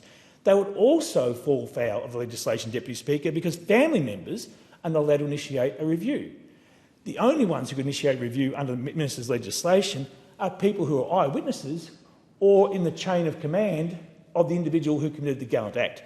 So the Minister has stretched the truth to a point where I think his colleagues on the backbench realise now that he is selling them something that is completely unsellable in the general public. And that is why, without any consultation, the veterans community is furious.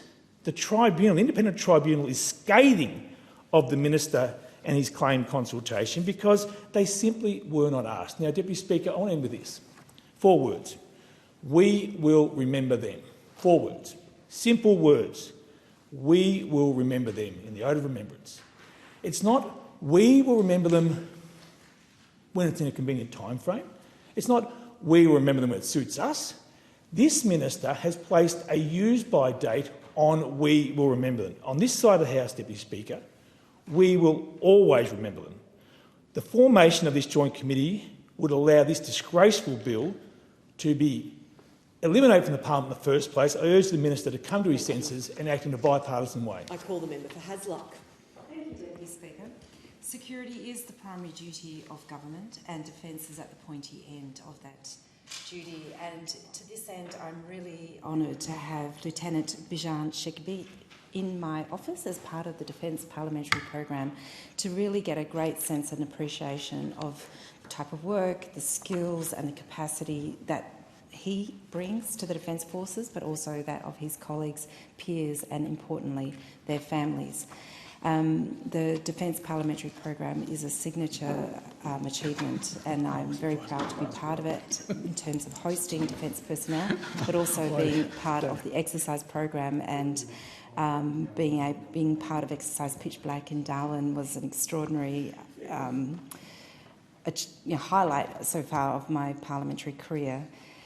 Now, in terms of this Defence Amendment Parliamentary Joint Committee on Defence Bill, early in our first term, the Joint Standing Committee on Foreign Affairs, Defence and Trade was asked to inquire into how Australia makes decisions to send our service personnel and their families abroad, but specifically service personnel into armed conflict. That committee also regularly reviews the annual reports of the Department of Defence, although we already have parliamentary oversight via debates and estimates and the committee's existing remit.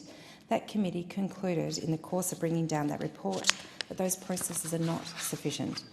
In its report, the committee, then chaired by my friend the member for Bruce, recommended in Recommendation 6 that we establish a dedicated statutory committee focused on defence, being called the proposed Parliamentary Joint Committee on Defence, encapsulated by this bill and the virtually identical bill that lapsed in the last Parliament. The coalition members of that committee in the last Parliament supported that recommendation then, but failed to support the bill. Failed, notwithstanding that the same suggestion was made back in 2018 by the committee then chaired by the late Senator Jim Moreland, who called it a sensible and critically important reform. And I concur. I understand that the Coalition will now support the bill, and I thank them for that, notwithstanding that their support is years late in an area of policy where delay, as the member for Hume suggested in his speech, is ill-advised. This bill complements the government's overarching work in defence, which finds its basis in the 2023 Defence Strategic Review by Professor Stephen Smith and Air Chief Marshal retired Sir Angus Houston. From that flowed the 2024 National Defence Strategy, which directs that the Australian Defence Force shift from a balanced force to a focused force, more capable, more lethal, more integrated. It aligns with the denial framework for defence, to defend Australia and our region, to deter via denial, to protect our trade and economic lifelines, to invest in regional relationships and to uphold the rules-based order.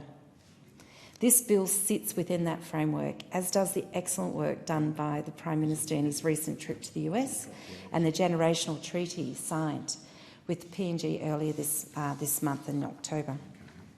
So looking at the bill before us, Clause 110 ABB sets out the functions of this new Defence Committee. These are broader than the mandate of the current Foreign Affairs, Defence and Trade Committee. For example, subclause E authorises the committee to examine and be appraised of war or warlike operations, including ongoing conflicts. Decisions to commit our ADF to conflict will not shift from the government to a parliamentary committee. That remains, of course, a constitutional prerogative of the executive. But this committee provides enhanced scrutiny a mechanism by which this parliament can examine the decisions of the day, ask the hard questions, and further ensure public confidence. Members will note that the commitment of Australian forces to Afghanistan in 2001 or to Iraq in 2003 were contested decisions. Scrutiny might have produced better decisions in retrospect. This is not about second-guessing. It's about transparency and accountability in a democratic society. The committee will have other important functions, reviewing defence agencies and their budgets, scrutinising strategy documents and capability developments and acquisitions. On acquisitions, the Defence Minister has noted that defence contracting is the space where the government has the greatest private sector exposure. Defence contracts are large, high value and often span years in duration. They are, by their nature, high risk. Parliamentary oversight must match that reality. The committee will contribute to a more robust process and better public confidence. When the Joint Committee of Public Accounts and Audit reported on defence major projects from 21 to 23, including the Hunter-class frigate project, its recommendations emphasised the need for greater scrutiny and timely reporting. But that committee lacks the special access to classified information that this new defence-focused committee will have. This proposed committee would have been also a useful body to have in place when the coalition were trying and failing to make proper acquisition decisions during their decade in office. And I've spoken previously in this place of the Battle of Rabaul in 1942 and more than once. And why? Because it is a largely forgotten defeat, yet a necessary precursor to the attack of Darwin. The lessons from the Rabaul should shape the way we think about our forward posture today. Our interests extend beyond our borders and mingle with those of our neighbours. Preparedness for conflict is built on cooperation and with care, well north of Australia. The new Defence Committee will help ensure that we better understand these long-term imperatives. The bill also provides functions in relation to personnel and veterans, because our preparedness always depends on our people. Our enlisted personnel must have the best support to fulfil their duty and love their career. Including veterans in the remit is vital.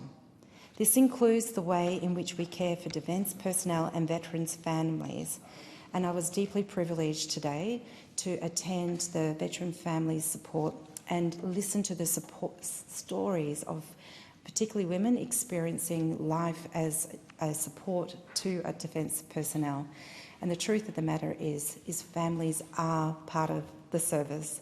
And I think the more we can think in that frame to ensure that they get the support that they need to support their partners in service is vital. Yeah.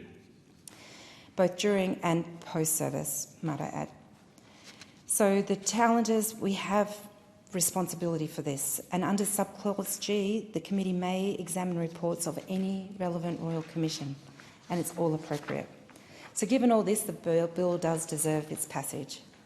It was initially, as I say, supported by the coalition members of that committee. It was disappointing in the previous parliament to hear their late opposition and their misdirected amendments targeting a particular political party or independence. A democracy cannot embed party labels in legislation about oversight, nor are parties recognised under the Constitution. The safeguards in this bill mirror those of the Intelligence and Security Committee and are robust. And this is a committee of which I'm a member, and I can see how this process works so optimally. The member for Canning knew this in the last term. The member for Hume appears to know better now, and they should have treated the former identical bill and the safeguards we place around the defence of our nation with the seriousness demanded. It is, in fact, a travesty that Australians have had to wait so long for this committee to be created. The Coalition failed to do so when their own committee recommended it in 2018. They then failed to support our bill in 2024. These are years, 6 years, over which time such a committee could have been doing extremely useful work. The member for Canning, when he was the opposition defence spokesperson, was bullish in his public support for this very reform. He told the Australian Defence magazine in 2024 that there is no independent Joint Defence Committee where tough questions can be asked in a classified, protected space. He was right. He said such a committee would bring rigorous parliamentary oversight to defence policies and the ADF. True. But when the opportunity came to make these words a reality, when the bill came before the House in 2024, what did he do? He voted against it. He failed to support the very thing he demanded. So did the member for Hume, the current spokesperson, and other members opposite. That, Deputy Speaker, is the difference between conviction and convenience, between leadership and lip service. The Shadow Minister for Defence stood at podiums and spoke of transparency and accountability. Yet when the time came to cast a vote, he sided with the same obstruction that kept this reform shelved since 2018. Even after his own colleagues, including Senator Molan, had called it sensible and critical reform. So let's be clear, this isn't about partnership, it's about integrity. Partisanship, my apologies, it's about integrity. If you stand before the Australian people and declare that defence needs stronger oversight, and then you vote against it, you are not defending the national interest. You are failing the Australian community, failing the defence community, and failing your duty in this place. It's true that real oversight is sometimes uncomfortable, that it shines light in places and at times that may be inconvenient. This is precisely why we need it. Deputy Speaker, the Liberals cannot posture about patriotism, which is something like the member for Canning bangs on about all the time, and then yet vote against transparency. You cannot talk about defending Australia while refusing to defend accountability. There is no point talking about a big game on defence and security and delaying important reforms like this one. The Coalition might want to choose better where it plays its politics. So I referred to the 2024 strategy, shifting to an integrated focus force, acknowledging that conflict is now more complex than ever. Integration means that war is no longer just the province of the military, it touches every domain. And so greater scrutiny is needed. Today that need is greater than ever. Since the original review and strategy was set out, our strategic environment has continued to intensify. The National Strategic Review remains the cornerstone. It affirms that Australia faces its most challenging strategic environment since the Second World War. The government's 2025 to 29 Defence Corporate Plan underscores the transformation of the ADF into an integrated focus force across maritime, land, air, space and cyber domains. And this new committee will have a role in seeing that those aims are met. In the 2025-26 budget, the consolidated defence budget was approximately $59 billion, an increase reflecting the government's response to the deteriorating strategic environment. The Chief of the Defence Force, Admiral David Johnson, has reinforced that we must be ready for the possibility of launching combat operations from our own soil, a paradigm shift from our traditional posture. Australia is accelerating moves in key capability areas.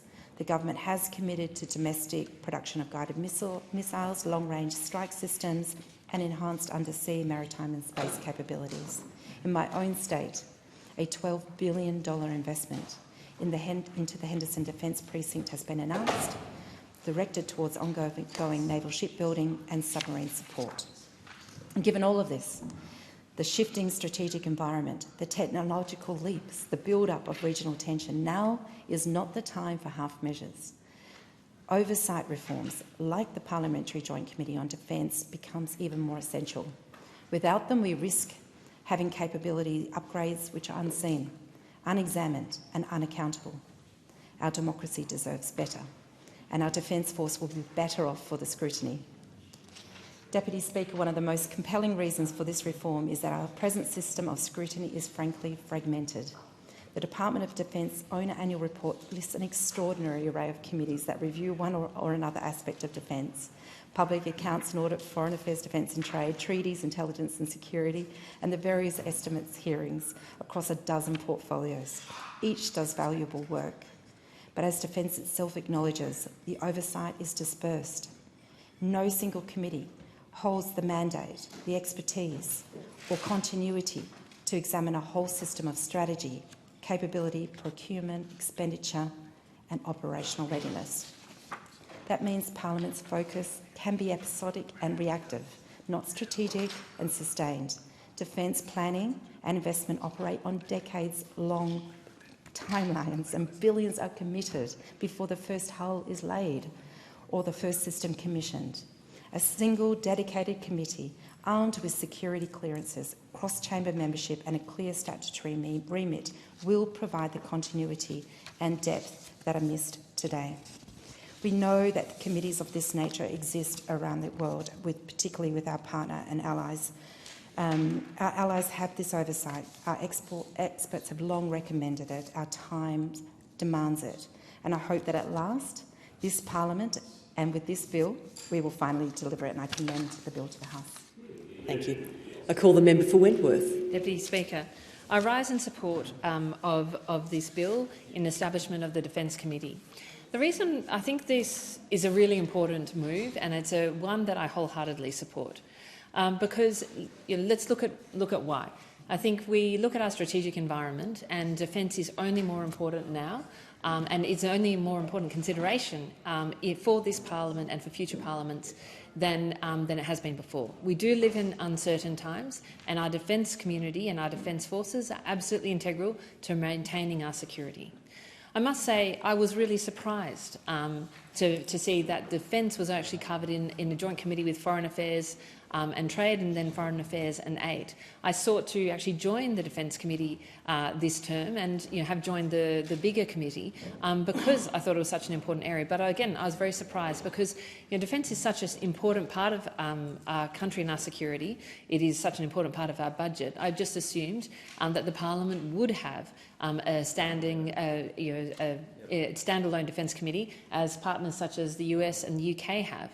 And so I think it's a very common sense recommendation from the former committee that this be established, and I think it's very common sense to actually establish it in this Parliament, because we need accountability, transparency, and we need a sort of a depth of examination of defence because of the incredibly important role that it plays. And I think we also need to recognise that to have proper scrutiny of defence will, on occasion, require a different level of security clearance and a different level of security disclosure than in the normal case of committees.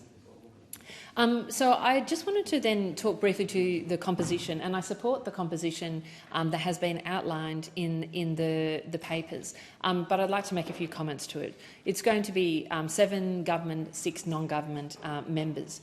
What I'd like to urge the government and future governments to reflect on the composition of the Parliament and the composition of the votes in the country, and make sure that the Defence Committee reflects that, because around a third of Australians did not vote for the major parties in the last election, and that's a similar level to the previous election. And in areas such as defence, which are so important, if there are no voices to represent that third of the country that did not vote for the major parties, then I think that actually reduces trust in the system for all those people who were seeking to be represented by alternative members of the community. So I think that the government should bear that in mind in relation to who it puts forward and who goes onto this committee. I'd also like to note the opposition's concern that there could be crossbench members of this committee. I would like to note, that from a security point of view, there's been various slurs, I would say, made at crossbenchers. Not slurs is probably a bit of a harsh term. Imputation. Yeah, sorry, I'll withdraw that. Constructive rejection of crossbench contribution here. I'd like to make the observation that I'm on the Economics Committee. Last term, we actually had a breach of confidentiality on the Economics Committee, and the only person who couldn't have done that is a member of the crossbench, because I wasn't present for that meeting. Members of both the major parties were. So in that particular meeting, it was the RBA meeting, I'm saying this to a fellow member of that committee. Oh, you weren't actually, sorry, I'm confused, Gordon. But I think the point is made that I think that with the right selection of people, you can have a degree of confidence. A final comment that I would like to make is actually about broader issue on transparency. I note that in some of our partners, like the US, The Committee for Defence is a very public body, as well as dealing with matters of high security. And I think we should consider that in this parliament, because defence should be more of a national conversation than it is, particularly in the times that we find ourselves. And I think that the committee could act in terms of how its hearings are developed and how it's held, as a way of opening the conversation with the Australian people about the needs and the priorities of our defence forces, and also how that affects and reflects the priorities and needs of the rest of our country. I think that is something that we should consider, because defence is not something in isolation. The country, including particularly businesses, but also communities, are at the heart of national security, and so therefore they need to be engaged, I think, with this question of how we keep our country safe. And I think they need to be aware appropriately of some of the challenges currently facing our country in terms from a defence point of view. So, thank you. That is time. It now being 1 p.m. The member is interrupted and debate is adjourned. Resumption of debate will be made an order of the day for the next sitting, and I call the member for Menzies. I move that the Federation Chamber do now adjourn. The question is, sorry. Okay, sorry. Mr. Boyce. Mr. Boyce, are you going to second that motion? Yeah, I'll second that. Thank you. So we'll now move to the adjournment, and I'll call the member for Wannon. Thanks, Deputy Speaker. And I rise this afternoon to talk about the need for action when it comes to childcare in my electorate of Wannon. We currently have a childcare drought in the electorate of Wannon, and we need urgent action when it comes to childcare. Now, the government has talked a big game about universal childcare and various things that came out of a Productivity Commission report. But the fact of the matter is, what we actually just need is childcare delivered into our region. And there's many, many quick ways that the government could do this. And it's both federal and state government. For instance, one of the things that I campaigned for very heavily during the last election campaign was the opportunity for us to be able to get a childcare centre, a new childcare centre, up to capacity with 120 at Warrnambool, at the Deakin campus of Warrnambool. Now, my hope is that the state government and the federal government are working on that, and we're going to get an announcement soon, because this will be a game changer if we could get that sort of commitment to numbers in the 120 range. Would be fantastic. And not only that, it would then allow for the research and development to take place in and around the childcare centre, so we can make sure that we're continuing to do very important work when it comes to childcare. Now, we've seen at Wollongong University this take place, and it's been very successful, because what it's done more than anything else is enable us to continue to be able to have a supply of early childhood educators, so that where we have childcare drought, we can make sure that we've got the workers that we need, because the biggest issue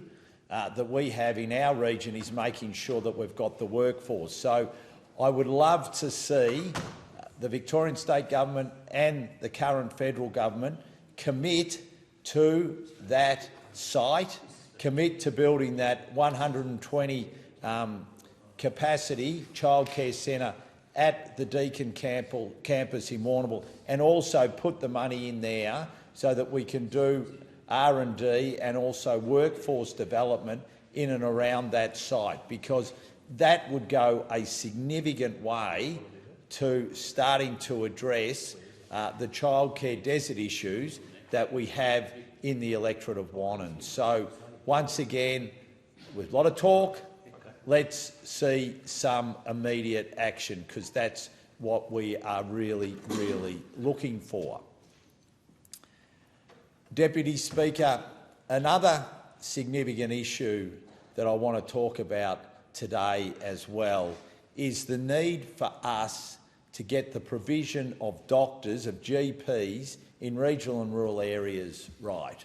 Now, the Prime Minister talked a big game before the last election when he used to pull out his Medicare card and say that's all you'll need to go to the doctor.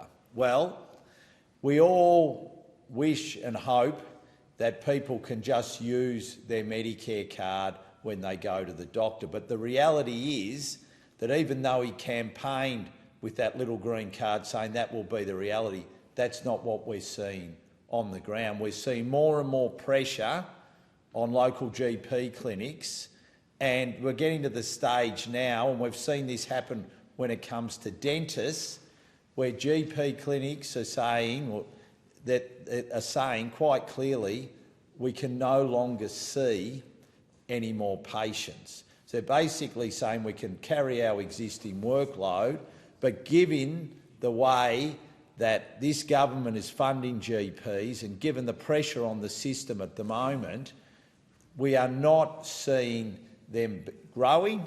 We are not seeing new GPs setting up businesses, and sadly we're not seeing an honouring of that commitment that all that you need when you go to the doctor is your Medicare card. Now, the Prime Minister has to come clean, like he hasn't on the $275 which was meant to come off your electricity bill. He has to come clean and admit he's also got it wrong when it comes to Medicare. Thank you. I call the member for Robertson. Thank you, Deputy Speaker. And today I'd like to recognise in this parliament an outstanding medical professional and doctor on the Central Coast, Dr Colette Hourigan. Dr Hourigan's career has included a number of unique and fulfilling roles across her 42 years of medical service. And I asked Dr Hourigan recently to give me some of the highlights of her amazing career, and in the following is some insight into that tremendous professional life. So Dr Hourigan grew up in the northern beaches of Sydney and attended local public schools, and she graduated from Sydney University and then went on to work at Royal North Shore Hospital, where for the first 2 years of her working life as a doctor that corresponded with the New South Wales statewide specialist doctors' strike. Dr Hourigan then decided to help solo GPs working in remote areas undertaking locum work to give them much-needed reprieve. Dr Hourigan then tells me that she realised then that general practice isn't just about caring for individual patients, and that it's about improving the health outcomes of communities as a whole. And she then spent 15 years working as a GP in Chatswood and Gosford before deciding to do more training to be a women's health GP and working out of a community women's health centre on the Central Coast. And Dr Hourigan worked for 20 years at the centre, and during this time she established the first GP-led clinic to help women suffering from incontinence, ran community education sessions to promote better health in the community, assisted women and children experiencing domestic violence and sexual violence, trained GPs in women's health and IUD insertion techniques, mentored GPs, ran clinics for adolescent girls at Gosford Headspace for 4 years, did pro bono work to help women from different cultures who couldn't access Medicare, and volunteered her time on a women's health board and panels to promote better health services for women. And after all of this incredible work, Dr Hourigan still wanted to do more, so she moved back into mainstream general practice to support and train general practices on how to recognise family and domestic violence in their patients and how to respond to support the family. And it became evident, it became clear to Dr Hourigan that after talking to GPs that many victims of family and domestic violence could not access general practice due to coercive control. And the only solution was for her to go into 3 women's refuges and children's refuges on the Central Coast and to bring medical care to these marginalised and disadvantaged women and children. Dr Hourigan volunteered her time to care for these women and children who were experiencing severe injuries, advanced infections, sleep and behavioural disturbances, speech and developmental delay in children, and poor mental health. And she was able to treat the infections, treat the injuries, arrange counselling and get the children vaccinated and do preventative health checks, but most of all, support them and give them hope. Dr Hourigan was supported by a nurse and had a very dedicated speech therapist to assess and help the children.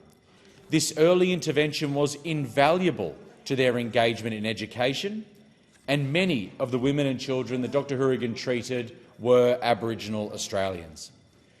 Dr Hourigan has said that her work during this period was very rewarding and that it meant a great deal to be part of a team that was helping Aboriginal women, helping Aboriginal children reconnect to country, reconnect to spirituality and also kinship. The strength and resilience of the women and children in the refuges never ceased to amaze Dr Hourigan. And when I found out about the Refuge Medical Outreach Service, I wanted to do everything I could to support that service, and the service now has a paid doctor, a speech therapist, an occupational therapist and paediatricians working at that refuge.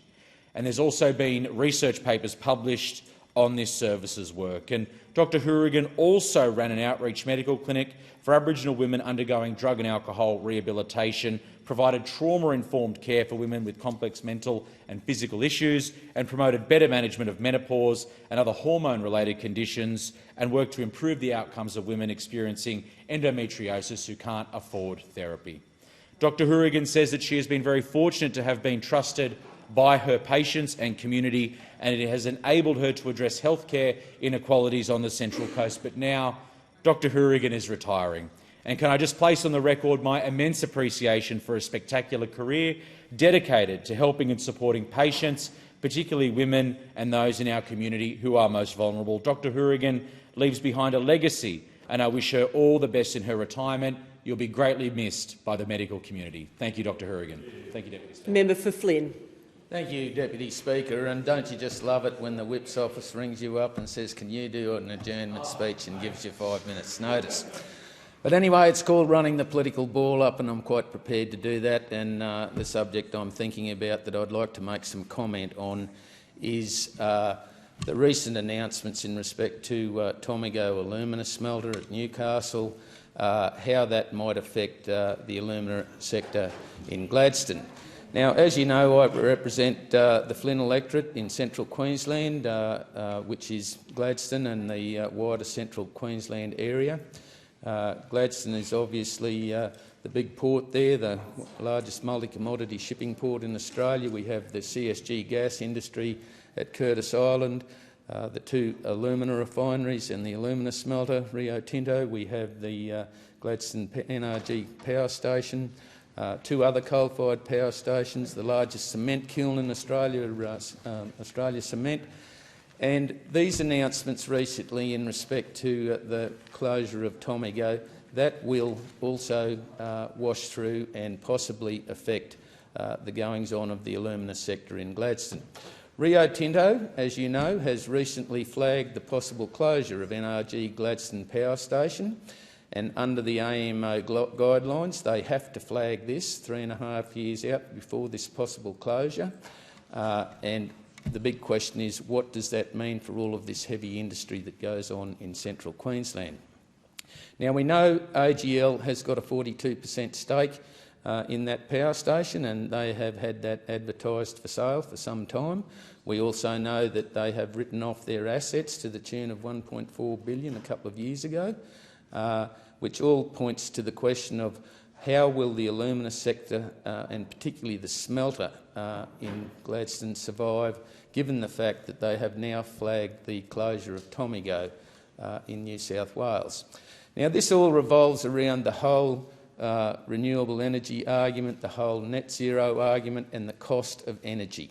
And it is the cost of energy that is the principal driver behind the closure of these huge industrial precincts and the loss of thousands of jobs, particularly in Newcastle with the forecast closure of Tomago.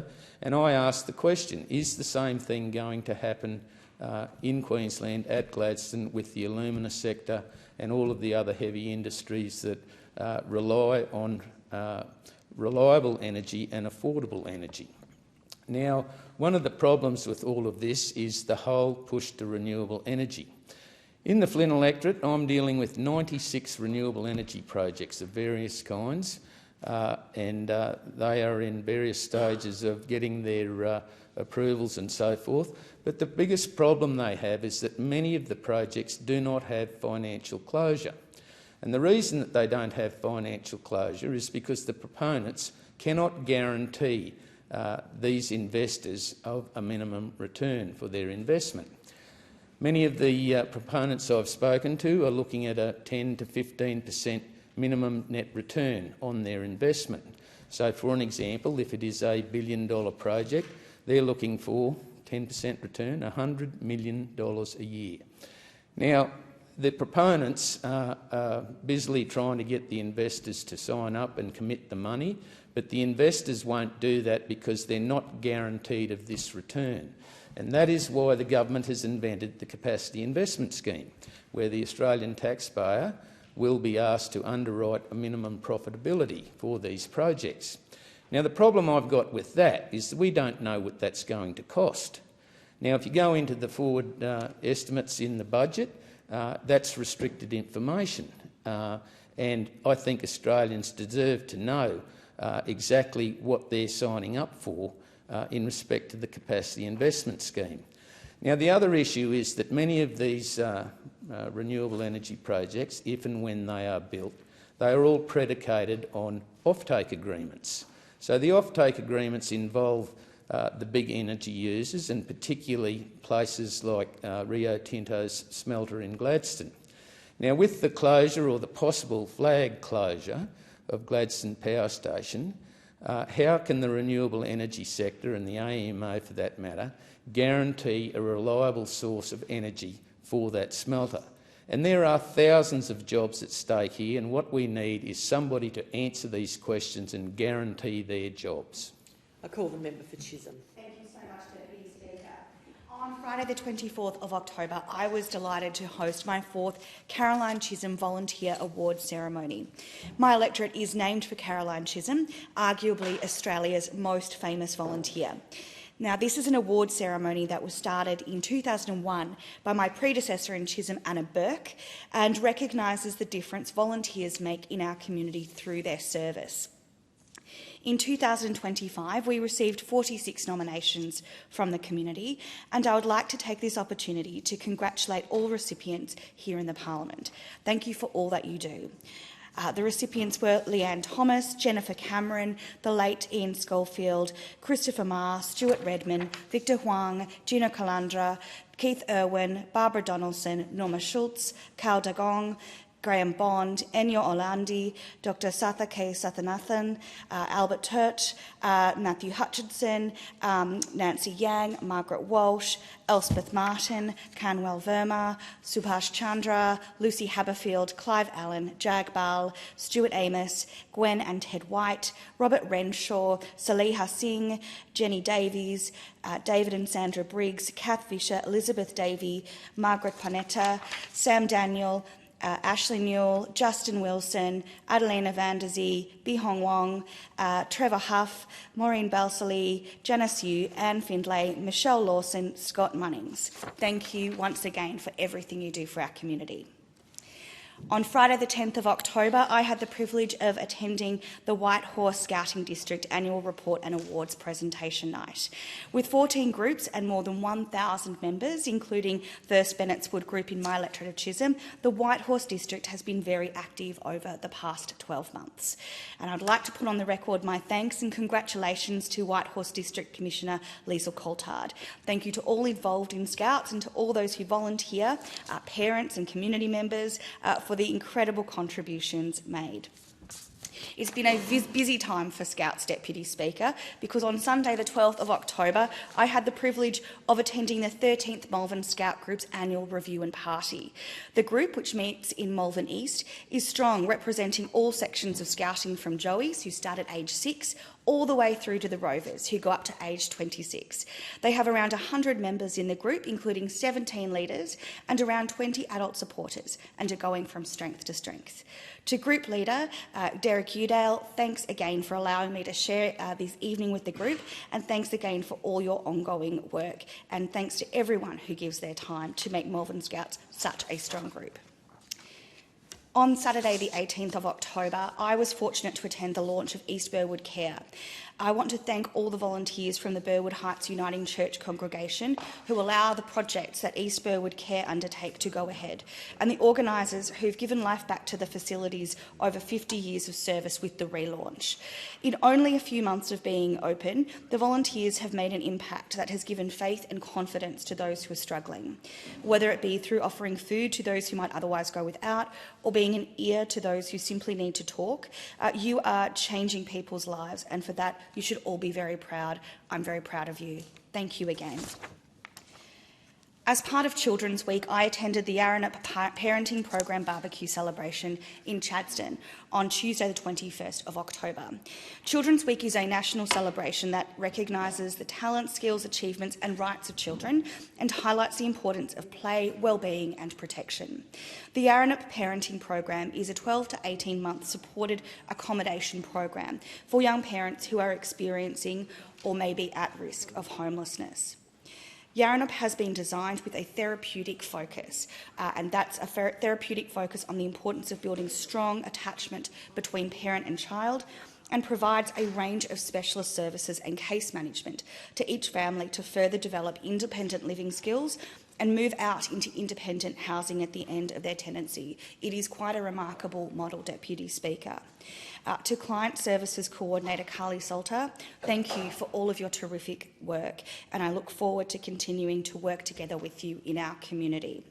As you can see, Deputy Speaker, it's been a very busy time in Chisholm, it always is, and it's a great privilege to be able to recognise the achievements of so many here in this place. Thank you, Deputy Speaker. Thank you, and I call the member for Hume. Thank you, Deputy Speaker. I rise today to shine a light on the Camden branch of the Country Women's Association, proudly based in my electorate of Hume. Just recently I had the pleasure of attending their 95th anniversary luncheon at the Camden Estate Cafe. It was an absolutely wonderful celebration of the branch's rich history, the incredible work that they've done over many years. We had branch members from many of the surrounding branches at Picton and Campbelltown and elsewhere, which made the day even more special. And I can't stress enough how important it is across these branches that they network with each other, and of course they do that in a way where they share knowledge, lend a hand and work together on a range of projects. Now, over the years, the CWA has made a well-earned reputation for wonderful scones and tea, and they do that brilliantly, but there's way more to the CWAs than that. At its heart, it's about improving the lives of women and families, especially in rural and remote parts of Australia, but of course Camden on the edge of Sydney is one of those places where it has had an impact for a long, long time through fundraising, community service, advocacy. It continues to make a real difference. During World War II, the CWA, including the Camden CWA, stepped up in a really big way, knitting woolen garments, making blankets, preparing food supplies for servicemen and women on the front lines and elsewhere, and they even made camouflage nets to help conceal equipment and personnel from enemy aircraft. Many of the founding members had already been active in World War I through other women's organisations, and their legacy of service runs deep. But their work didn't stop there. Beyond wartime efforts, the CWA has been a quiet force behind so many local initiatives supporting schools and hospitals, providing disaster relief during floods, droughts and bushfires. We've had our share of those in that area in recent years. They're always there when help is needed. This is an organisation that's the real deal. It's about genuine people taking real action, speaking with honest voices. So, Speaker, I'm thrilled to say the Camden branch is looking ahead as well. It was fantastic to see a number of junior members actively involved in the anniversary luncheon. Their energy and ideas are vital and, of course, will be the underpinning of an organisation that has a great future. The branch isn't just about service, it's about a way to make new friends. And new members are always welcome. They come from all walks of life and all age groups. This week it held its annual general meeting, and a big congratulations to Darlene Burkhart, who was re-elected as president. She's backed by a passionate committee of volunteers who give their time and energy to keep the branch thriving. They meet every third Tuesday of the month, and I encourage anyone interested to go along. I'm also proud to share that CWA Camden was recently nominated for the 2025 South Western Sydney Volunteer Team of the Year, and that was celebrated at the Campbelltown Catholic Club just recently, a fitting tribute to 95 years of service. I left the luncheon feeling genuinely inspired by the stories of resilience, the unwavering commitment to community, the positive mindset of the members, and the absolutely fantastic food, which is what you always get at a CWA. I'm really looking forward to joining them in 5 years' time, looking ahead to celebrate their centenary. The countdown to 100 is officially on. It's organisations like these that hold our wonderful community together. Thank you. And I call the Minister for Agriculture, Fisheries and Forestry. Thank you, Deputy Speaker. Can I say what a pleasure it is to be able to get up in this place and talk about mental health in our community, given that October is Mental Health Month across the globe. It's really a time to raise awareness and promote the importance of mental health and wellbeing across the community. This month is encouraging open conversations, self-care, and is a reminder to all of us to seek the help when we need it. This is something, of course, that we know touches so many families, workplaces and communities right across the country, including the ones I represent in the electorate of Franklin. I hear from parents in our local community all the time about their children, their anxieties about their elderly parents who might feel isolated or alone, and just how hard it has been for people to be able to access services for mental illness support in Tasmania. It is becoming more and more difficult, and certainly it has been difficult for well over a decade now. We just do not have the health professionals that are required to support the number of Tasmanians living with mental ill health. Around 11% of Tasmanians are living with long-term mental health conditions, which is much higher than the national average. According to some of those statistics, around 43% of Australians have experienced a mental disorder at some point in their life. And among young people from 16 to 24, that jumps to around 39% just in the past year alone. So this is a significant issue in our local communities right across the country. And that's why, of course, our Albanese Labor government is actually taking some real action to make sure that mental health care is available when people need it and closer to home. We're strengthening Medicare, of course, by putting some mental health services into communities. Already, 50 Medicare mental health centres are opened across Australia, and by 2029 there'll be 91 of them. And I'm pleased to say that there will be one in my Franklin electorate, and that will be in addition to the ones that are already open in Launceston and Devonport, and a new one that will also be opening in Burnie as well. So that'll take it from 2 to 4 in my home state of Tasmania. We're also, of course, making the biggest investment in youth mental health in Australia's history, investing $920 million alone this year in Headspace, the National Youth Mental Health Network. That includes more funding for Headspace in Hobart, which supports young people from across southern Tasmania, as well as centres in other parts of the state. And I've spoken previously in this place how pleased and proud I was to be able to deliver on a commitment to have a new Headspace on Hobart's eastern shore. That will be located at 120 Cambridge Road in Bellerive, and I know that many young people in our local community are looking forward to that facility opening up in coming weeks and months. We know that Headspace provides support in key areas such as mental health, physical health, sexual health, alcohol and drug support, so it's much broader than just mental health support for our young people, but it's really a place where they can reach out and seek early intervention and support before their issues become more severe. So this will play a really critical role in our local community. Our government has also opened 3 Medicare mental health hubs across Tasmania, which are there to provide a service for children under the age of 12. And we've created 20 new youth mental health and wellbeing services across Australia. And again, there's going to be one in Tasmania, which I'm really pleased to say, and I'll be really pleased to see. And this is about young people with complex mental health needs, such as early psychosis or personality disorders, so to make sure that they can get the specialised care. So Medicare mental health clinics, some more Headspace support in Tasmania, and that early psychosis support as well. So this is quite an addition to what is available in Tasmania, and as I said, Tasmanians have been finding it particularly difficult to get the support they need. The reality is, of course, that mental health and your access to that support shouldn't depend on your postcode, and unfortunately in Tasmania that has been the case. And so I'm really pleased that our government is stepping up and supporting mental health services in our local community. So on World Mental Health Month, I want to thank all those people involved, whether it's your local men's shed, your community centres, the experts, the clinical people providing that care, but that care is so critical in my home state of Tasmania. I also want to take just my last few minutes to acknowledge it's a special Australian woman, Carol Munford, who won the Rural Women's Award here in Parliament House on Tuesday night, because she's doing some extraordinary work in the world of shearing, in shearing sheds and supporting people there with their mental health and wellbeing. And it was terrific to see that on the national stage on Tuesday night here in Canberra. So I just want to say a big thank you to all of those people raising mental health and its importance in our local community and providing those supports that are available to so many across our community. Thanks. The question is that the motion be agreed to. All of those of the opinion say aye. The contrary, no. I think the ayes have it. The Federation Chamber now stands adjourned until 10:30 Monday the 3rd of November. Thank you.